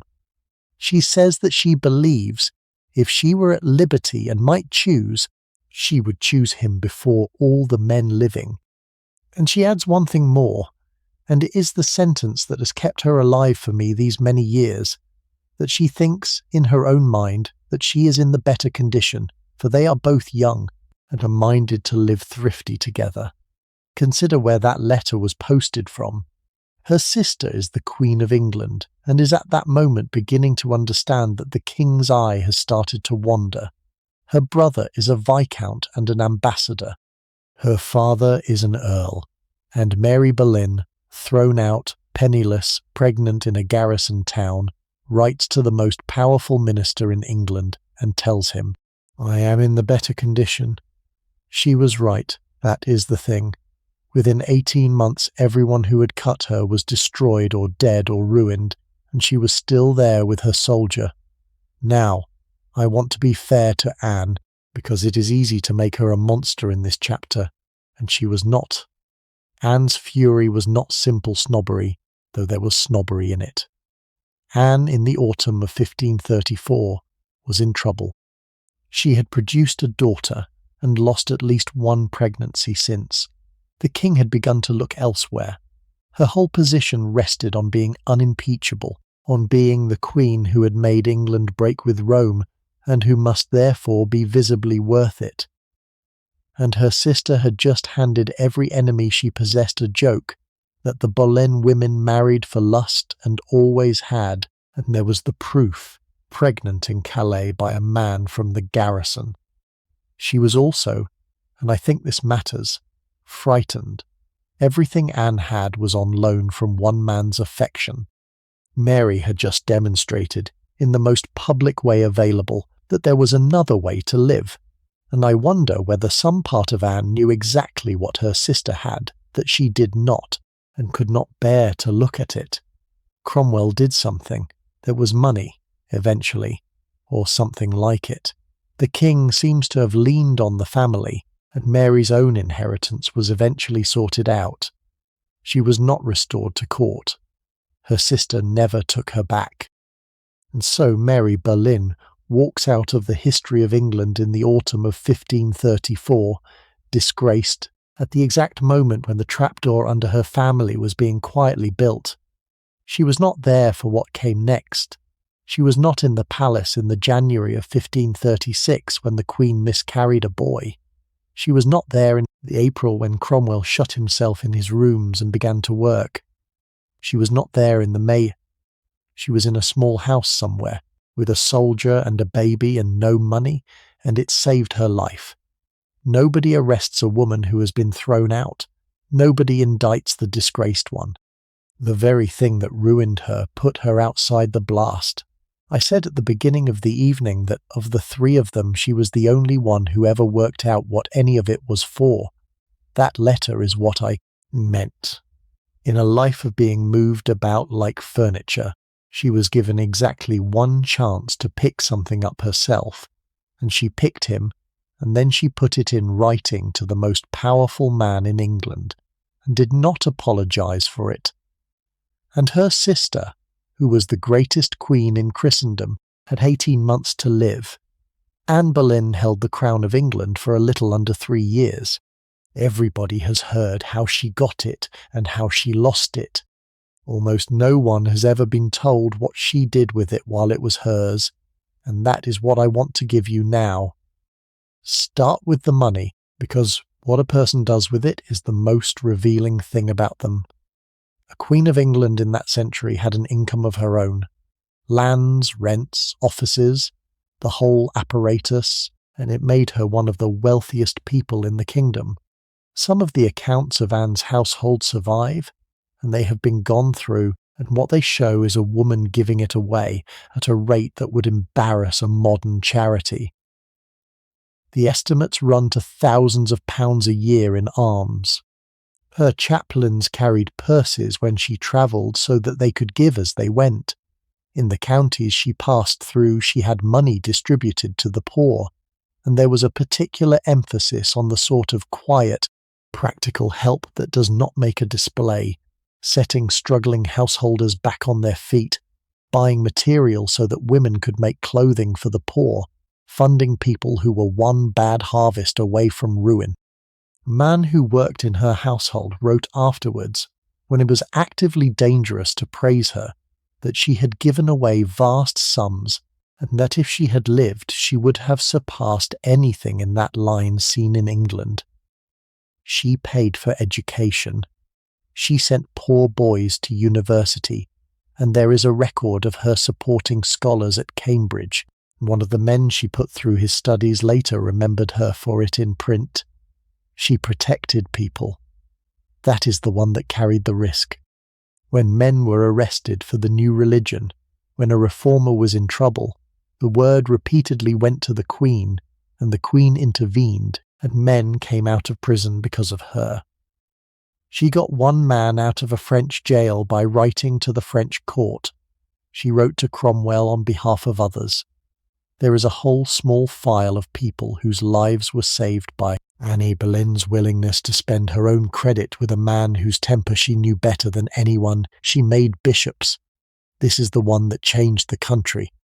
When sees fell vacant in those 3 years, the men who went into them were again and again reformers, and several of them were her own chaplains, and one of them, Thomas Cranmer, had been her family's chaplain and became Archbishop of Canterbury, and wrote, eventually, the English prayer book, the cadences of which are still in the language you are thinking in tonight.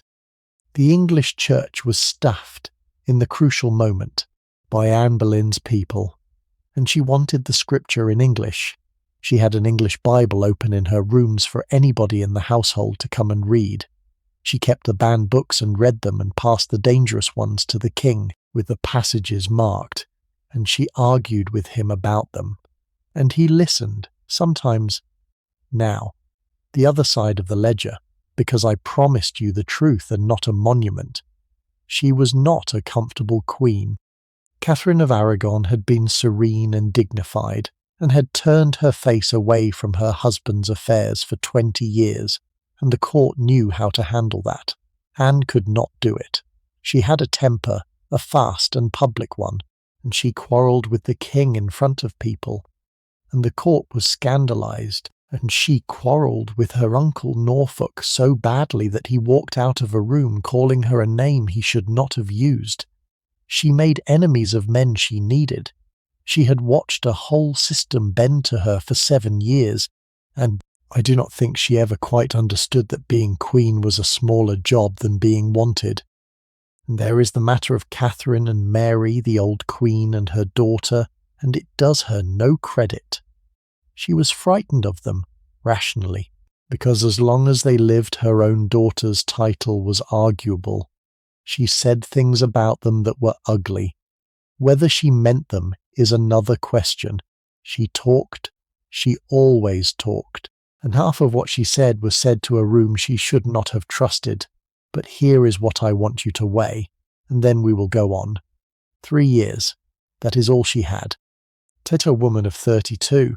Put her in a position no woman in England had ever held on those terms. Surround her with a court that has been waiting since the beginning to see her fall. Give her a husband whose love is the only floor she stands on, and give her 3 years, most of them spent pregnant or recovering from being pregnant or terrified about not being pregnant. In the time she gave away thousands in charity, put reformers into bishoprics, educated the poor, got men out of prison, kept an English Bible open in her rooms, and installed the Archbishop, who would write the words that half the English-speaking world still says at funerals. The country you are lying in tonight is, in a real and specific way, the country she made in 3 years, in her early 30s, while everyone around her was waiting for her to die. And they did not have long to wait. There was one thing she had not done, and it was the only one the king had ever actually required of her. And in the January of 1536, it was the only thing in the world that mattered. The Boleyns were destroyed in about 4 months, and the destruction begins with a dead baby in January and a horse in a tilt yard. and by the April the men who intended to finish them were already counting votes. Let me lay out how a family falls, because it is not a thunderbolt, it is a series of small subsidences. The first is the arithmetic of the marriage. Anne had a daughter in 1533, and then, so far as we can reconstruct it, a pregnancy that came to nothing in the summer of 1534, and then, in the January of 1536, a miscarriage of a boy of about 15 weeks. That January was the worst month of her life, and every single blow in it landed inside 3 weeks. Catherine of Aragon died at Kimbolton on the 7th, and Anne and Henry wore yellow and had the child Elizabeth carried to church in triumph, because Catherine's death seemed to have solved everything. The emperor could no longer complain, Rome could no longer point at a living first wife, and the marriage was suddenly unarguable. Then, on the 24th, the king fell at the joust. He went down in full harness with the horse on top of him, and lay unconscious for 2 hours, and men round the tilt-yard thought he was dead. And 5 days after that, the day Catherine of Aragon was buried, Anne miscarried the boy. She said afterwards that the shock of the fall had done it, and that she had been frightened for him, and it was said too that she had been distressed at finding him with another woman on his knee. But look at the calendar, because it is unbearable. Her rival dies, her position is suddenly secure, her husband nearly dies, and then, on the day of her rival's funeral, she loses the son who would have made her untouchable. Everything in 3 weeks. And Henry came to her, and there is an account of what he said, and it is the coldest thing in the whole story, that he would speak with her when she was up. The second subsidence is Cromwell. Thomas Cromwell had been the Boleyns' man, more or less, or at least he had been on the same side of the argument. He had made the break with Rome work. He and Anne had wanted the same things for years, and in the spring of 1536 they came apart, and they came apart over money, and over God, and over the fact that they were both far too clever to share a room. The monasteries were coming down, and the wealth was coming in, and Anne wanted that money turned to education and charity and the reform of the church, and Cromwell wanted it in the king's coffers and in the hands of the men whose loyalty had to be bought. She was heard saying so in public. Her almoner preached a sermon in front of the whole court on the text of the wicked counsellor, and everybody in that chapel knew exactly who was meant, and Cromwell was sitting there listening to it. And she had said a thing, in the years before, that people remembered. She had said of Wolsey, and it turned out to be true, that she would do him a displeasure, and she had. Cromwell had watched a cardinal be destroyed by that woman's ill will. He was not a man who needed the lesson twice. The third subsidence is the vacancy underneath her. There was a young woman at court called Jane Seymour, and she was pale and quiet and modest, and she was everything Anne was not, which was very much the point. And she had a family with an interest, and brothers with ambition, and they had been coached. She was doing to Henry exactly what Anne had done to him 10 years earlier, and it was working exactly as well, and Anne had to watch a woman use her own method on her own husband. And the fourth, and this is the one that tells you the end was already arranged, is the Garter. In the April of 1536, a stall fell vacant in the Order of the Garter, which was and is the highest honour in the English gift. George Boleyn was the obvious candidate. He was the Queen's brother, a viscount, an ambassador, a gentleman of the Privy Chamber, and everybody expected it, and the French ambassador had been told to expect it. It went to Sir Nicholas Carew, who was a friend of the Seymours, and a man who had been coaching Jane Seymour in how to handle the king. That is a message, and it was written in a language every single person at that court could read. On the 24th of April, Cromwell obtained a commission to investigate unspecified treason. On the last day of April, a musician of the Queen's household was taken and questioned at Cromwell's own house. On May Day there was a tournament at Greenwich, and the Queen was in the stands, and her brother rode in it. And the King got up in the middle, and rode away to London without a word to anybody, and took Henry Norris with him, and questioned him all the way, and Anne Boleyn never saw her husband again. She had been Queen for a little under 3 years. Now, I want to put one small thing here at the end of this chapter, because it is going to matter in a moment. In all of this, in the whole disintegration, there is one person who has already left the room. Mary is in her house with William Stafford. She is not in the tilt yard, not in the chamber, not in the faction, not on anybody's list, not in Cromwell's papers. And in the first week of that May, everybody else in her family was arrested. On the 2nd of May, 1536, at about 2 in the afternoon, Annie Boleyn was taken from her dinner at Greenwich and put in a barge and carried down the river to the Tower, and her brother was arrested the same day, and both of them were dead within 17 days. The speed is the thing. Whatever you think happened, hold the calendar in your hand. Arrests on the 2nd, indictments by the 10th, trials on the 12th and the 15th, executions on the 17th and the 19th.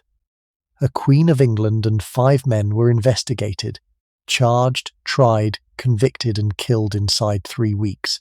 The swordsman who did the last of it had to be sent for from Calais before the trial had even taken place, which tells you everything you will ever need to know about the verdict. The charge was adultery with 5 men and treason, because to sleep with a queen is to imperil the succession, and that is treason for the man and for her. The men were Henry Norris, who was the King's own closest friend and had known him since boyhood, Francis Weston, William Brereton, a musician called Mark Smeaton, who was the only one who ever confessed, and who was almost certainly tortured or promised something to do it, and her brother, Nicest. They charged her with her own brother.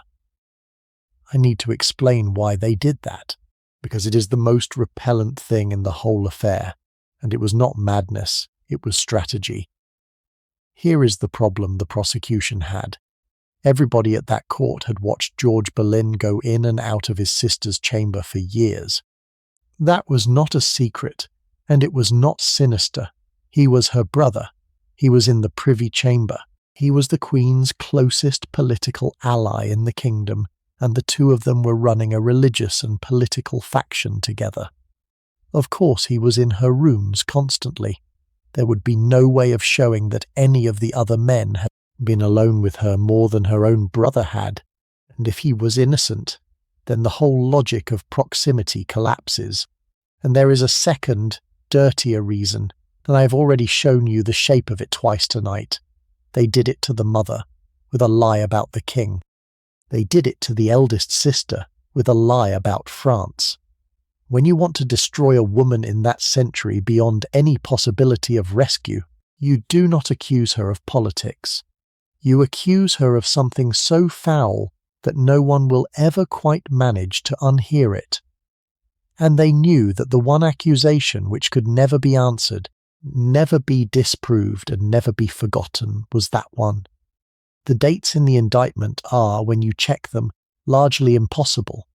The court has been reconstructed from the household accounts, and on a good many of the days on which Anne Boleyn is alleged to have committed these acts with these men, she and they were in different counties.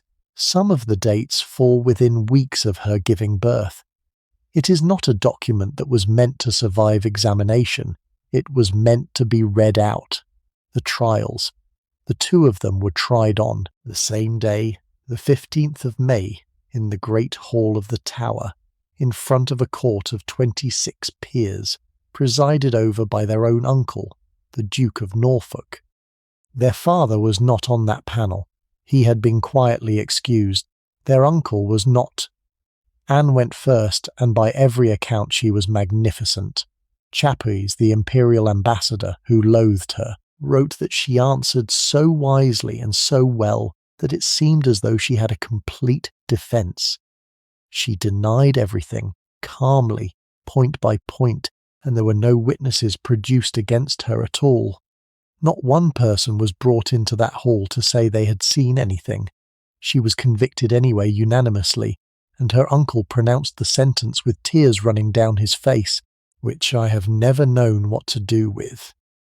Then George, and this is where it gets extraordinary, he defended himself so well that the crowd in the hall began to think he would be acquitted.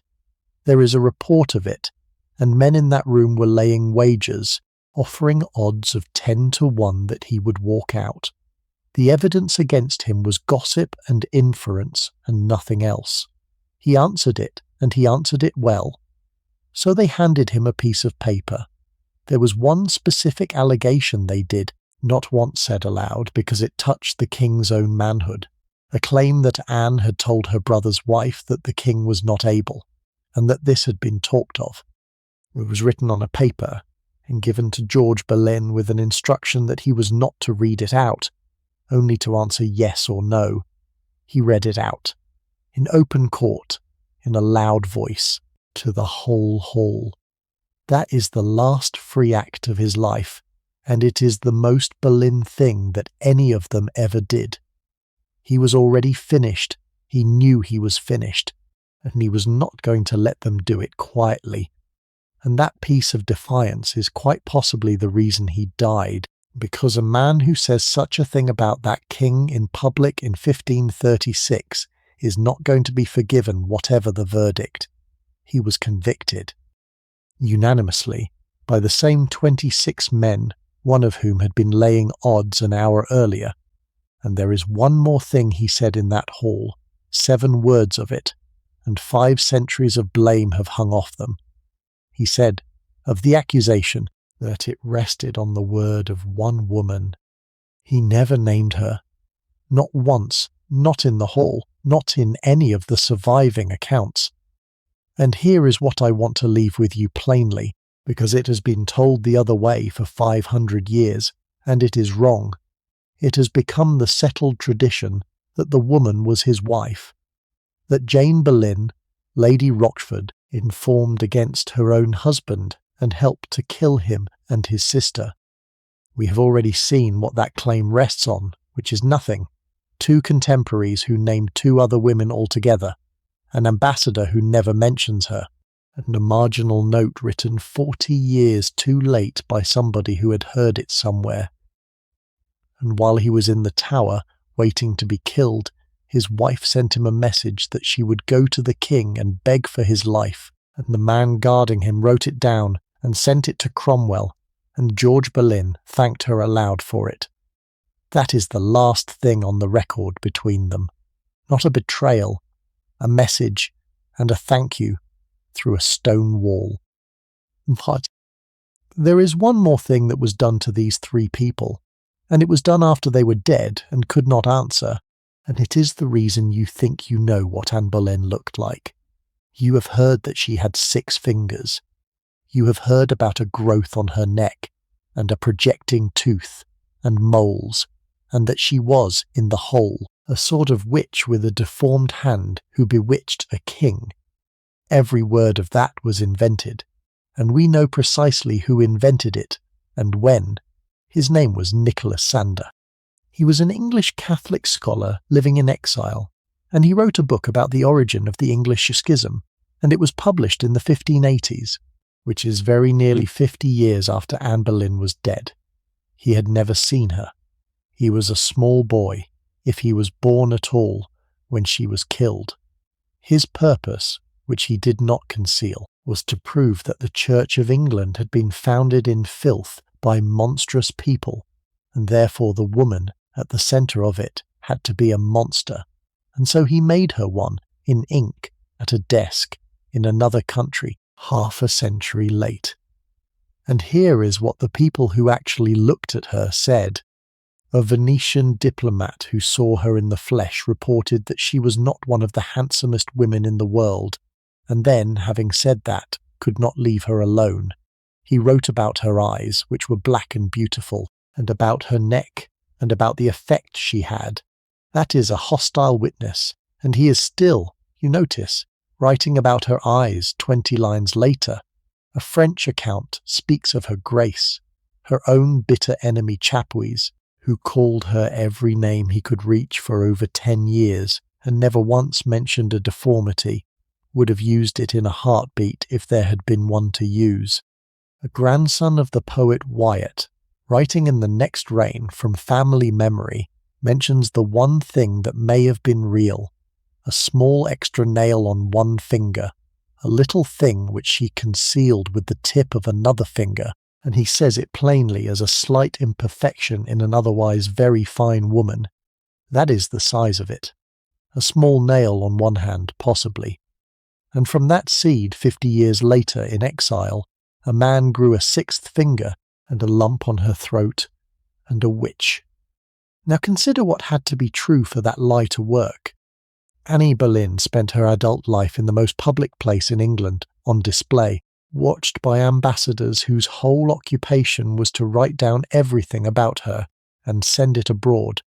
She was crowned in front of thousands. She walked through London in an open litter. If she had possessed 6 fingers, Europe would have known it by Tuesday. But the lie is beautiful in a horrible way because of what it does. It explains everything without evidence. Why did a king break the church for her? Witchcraft. Why did a good Catholic realm fall into heresy? Because a witch with a deformed hand made it happen. It takes an enormous historical event with complicated political causes and turns it into a fairy tale, and fairy tales travel. And it has travelled for 400 years. It is in the paintings. It is in the films. It is in the mouths of people who have never heard the name Nicholas Sander, and never will. Look at what we have watched happen to this one family across a single evening. The mother, accused of sleeping with the king, in a lie invented decades afterwards by a propagandist. The eldest daughter, given a reputation in France on a remark, reported at third hand by hostile men long after she was in the ground. The Queen, charged with her brother's body on dates that can be proved impossible. The brother's wife convicted of an accusation that first appears 40 years after her execution in a note that says it is reported of some, and the Queen's own body, rebuilt into a monster 50 years after it was buried in an arrow chest. 5 people. 5 inventions. Not one of them made while any of the accused could open their mouth. That is what happened to the Boleyns, and it is why I have spent this evening telling you what the documents actually say, rather than what everybody knows. There is one silence in the middle of it that I cannot explain, and have never been able to. Elizabeth, who ruled this country for 4 decades and more, and who could have commanded any version of her mother she liked, said almost nothing. She did not have the trial reopened. She did not have Sander answered. She did not build her mother a tomb.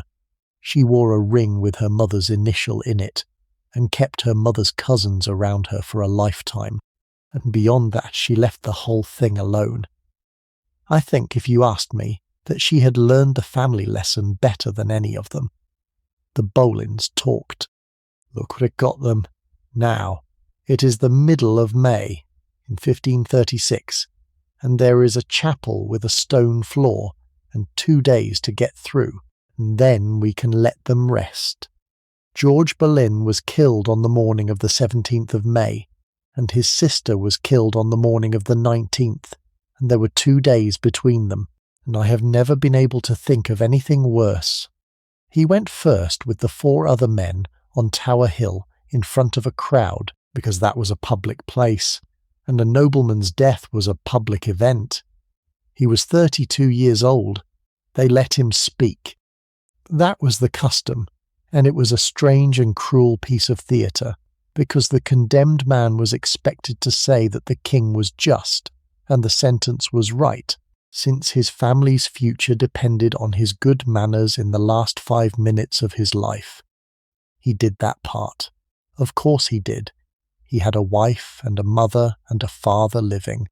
He said he was worthy of death in the formula without ever admitting what he was charged with. And then he said the rest of it, and the rest of it is remarkable.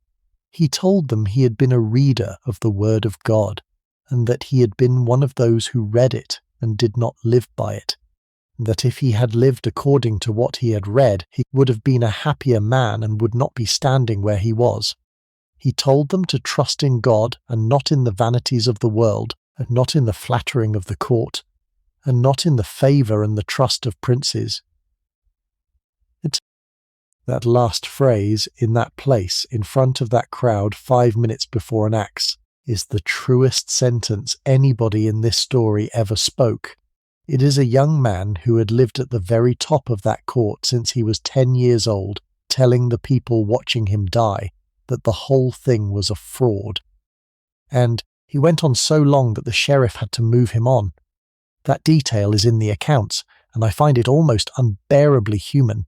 George Boleyn, the most articulate man of his generation, talking on the scaffold and being asked politely to please conclude.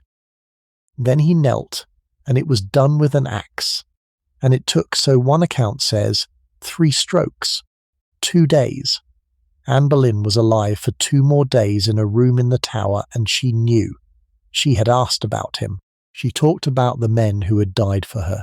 She said she thought they would be in heaven, and she was in and out of laughter and terror all day the way people are. And her execution was postponed. She had been told the morning of the 18th, and had prepared herself for it, and had made her confession and sworn on the sacrament twice before and after receiving it, that she had never been unfaithful to the king, which was as serious an oath as a believing woman of that century could take, and which she took at a moment when she had nothing whatever to gain by lying. And then the hour came and went, and nothing happened, and she was told it would be the next day instead, and she said, and this is recorded, that she had thought to be dead by this time and past her pain, and she was told it would not be painful. It was so subtle, and she put her hands about her neck and laughed, and said she had heard the executioner was very good, and that she had a little neck. She was killed on the morning of the 19th inside the Tower, on a scaffold on the green, in front of perhaps 1,000 people, with a sword by a swordsman brought from Calais, which was the one mercy in the whole business, and it had been arranged before her trial. She made a short speech, and it is a masterpiece of what could be managed in that position. She did not accuse anybody. She praised the king as a good and gentle prince. She asked them to pray for her. Her women took off her headdress and put her hair in a cap. She knelt upright because the French sword required it, and there was no block. They tied a cloth over her eyes. She prayed aloud, to Jesus, "Receive my soul," over and over, and the swordsman called out to somebody to bring him his sword so that she would turn her head to the sound of it, and it was over in a moment. She was 35, and now the part that I have been dreading all evening, and it is short. Nobody had made any arrangements. There was no coffin. They had killed a Queen of England, and it had apparently not occurred to a single official in the kingdom to order a box, and so her women, who would not let anyone else touch her, wrapped her, and she was put in a chest that had been used for keeping arrows, and carried the few steps to the chapel of St. Peter ad Vincula, and put under the floor. And George was already there. He had been carried in from Tower Hill 2 days before, and buried in the same chapel, and when they brought her in, she was laid near her brother. That is where they are tonight, and where they have been every night since, a brother and a sister who came out of one nursery in Norfolk, lying quietly under the Tower of London. They were dug up in the reign of Victoria, when the chapel floor was in a bad state, and the bones were examined by an antiquarian, and the remains were identified as well as anyone could, and they were put back in leaden coffers with proper inscriptions and reinterred, and there is a marble pavement over them now with the names. Their father was alive for it. He was living in Norfolk, and he had been on the commission that heard the case against the other men, and he lost his offices and got some of them back, and he died in the March of 1539 and was buried at Hever under a brass. Their mother died the year before him. Whatever those two people had built in 40 years of climbing was finished by the summer of 1536. Of the 5 children Elizabeth Howard bore, 4 were now in the ground. And 100 miles away, in a house in the country, the 5th one was alive. Mary Boleyn was somewhere in England in the May of 1536, and she said nothing, and she wrote nothing, and there is not one word from her about the deaths of her brother and her sister, and that silence is the last and largest thing about her. Think about what she was. She was the disgraced one. She had been thrown out 2 years before and had not been taken back, and her sister had died without ever speaking to her again, and I do not know whether that was ever mended in either direction, and neither does anybody else. She could not have gone to the funerals. There were no funerals. There was a chest and a chapel floor and a locked gate.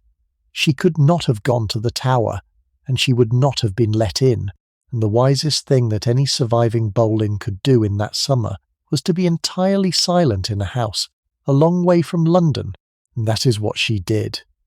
I have often wondered what her life was like afterwards. She had a husband who had married her when she was worth nothing. She had children. She had a name that was now the most poisonous in England, a name that men said in taverns with a joke attached, and she had to live under it in a country where everybody knew what her brother and her sister had been accused of. She got through it. That is all we can say, and it is not a small thing. She was not entirely forgotten by the state, because she was still an heiress of a kind. When her father died, some of the Boleyn lands came to her, because she was the last of them. And there is a certain grim mathematics in that. The whole 4-generation climb, the manors and the offices and the marriages, all of it funneled down and came out at the bottom in the hands of the daughter they had thrown away. She had Rochford Hall in Essex, and she and William Stafford lived there, and then she died. In the July of 1543, at about 43 years old, in her own house, in her own bed, and nobody knows of what, and there is no account of it, and the only reason we know the date at all is a legal record. Sit with that for a moment against the other two. Her brother ended on a public scaffold in front of a crowd on Tower Hill under an axe that took 3 strokes. Her sister knelt on a scaffold on the green and was killed with a sword and put in an arrow chest. Mary Boleyn, who had been the beautiful one and the used one and the stupid one and the disgraced one, went to sleep in her own bed in Essex, with her soldier in the house. In the ordinary way, in the summer, at home her husband married again, and lived on, and there is nothing wrong with that. He was a young man, and she would not have minded. But here is what she left, and this is the thing I have wanted to tell you all evening. Annie Boleyn left one child, and that child became Elizabeth, and Elizabeth ruled for 44 years, and never married, and had no children, and the line stopped in a bedchamber at Richmond in the March of 1603, and that was the end of the Tudors forever. George Boleyn left nothing, no children at all. His wife was executed 6 years after him for a different queen's foolishness. His name was a byword.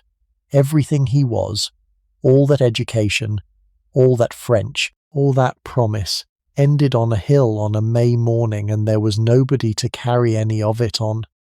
Mary had 2 ordinary children, born in a marriage in the usual way to a man nobody remembers, and from those 2 over the centuries the line went out and out into the aristocracy, and then out the far side of it, into ordinary houses in ordinary streets, and it widened with every generation, and it has never once stopped.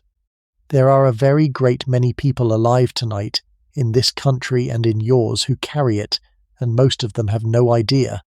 The clever ones ended. The one they threw out did not. I am not going to give you a tidy moral, because I do not think there is one, and because I have loved sitting with Anne and George Boleyn, and I am not going to end an evening by telling you that they should have been quieter. They should not have been quieter. They were the most brilliant brother and sister of their They believed something, and they said it out loud in a country where saying it could kill you, and it did kill them, and the country they broke and remade is still the shape they left it. Annie Boleyn is the reason there is an English Bible in an English church. That is not nothing. That is very nearly everything. But I do want you to take Mary with you, because for 500 years she has been the joke of that family, the pretty fool, the one who was not clever enough to matter, and I do not think she was any of those things. I think she was a girl who was sent away at 15 and had things done to her that were not her fault and were held against her for centuries. She was a woman who was used and then dropped and then made to live on her sister's charity. When she was 35 and had one chance in her whole life to choose something for herself, she chose a man with no money at all, and she wrote it down, and it survives. And what she wrote was that she would rather beg her bread with him than be the greatest queen in Christendom. Everyone laughed at her. Her father closed his door. Her uncle called her names. Her sister, the Queen, cut her off without a word. And within 2 years the Queen of England was under the flagstones of a small chapel, and Mary was in Essex, alive with him, 3 children in a nursery in Norfolk. 2 of them were made into the sharpest people in England, and they were taken out and killed within 2 days of each other before either of them was 36. And the third one, the one nobody bothered to educate properly, the one who was sent home early, the one who was thrown out for love, is the one whose blood is in the room with you tonight. And now let the whole of it settle, and let the noise of that court go quiet, because we are nearly at the end of the evening, and there is nothing left to do but let them all rest. Let the green castle come down. Let the sugared fruit stop falling, and the candles gutter in Wolsey's hall, and the 4 young women in the towers go home in the dark, laughing, with Lent starting in the morning, and none of it yet decided. Let that glittering valley empty out. The tents come down, the wine runs dry in the fountains, and the 2 crowned men ride away in opposite directions, and by autumn there is nothing on that hillside but grass, and it is grass still. Let the channel go smooth, let the fog lift off Calais, and the ships come home, and let that fortnight of wind and waiting be, in the end, only weather, and let the tower be quiet. There is a small chapel there, with a floor of pale stone, and under it, a few feet apart, 2 people who came out of the same nursery in Norfolk are lying, and they have been lying there for very nearly 500 years, and nothing more can happen to either of them now. The wind still comes off those flat Norfolk fields the way it did when they were children on the floor in front of a fire, learning French. And a long way from there, in a house in Essex, on a July night in a warm summer, a woman of 43 went to sleep beside the man she had chosen and did not wake up. And it was the gentlest ending anybody in her family got, and she had earned it. If tonight was good company, there is more of it, and you are very welcome to come along for the next one. And if you would like to leave a word behind you before you go, I do love reading them, whatever the hour is on your side of the world. Thank you for these hours. I have liked them very much. Rest now. Let the 3 of them go. Mary, Anne and George, in a room in Norfolk with the fire banked and the wind outside and everything still in front of them. Sleep well. Stay warm. Be kind to the people in your house. And I will see you in the next one. Good night.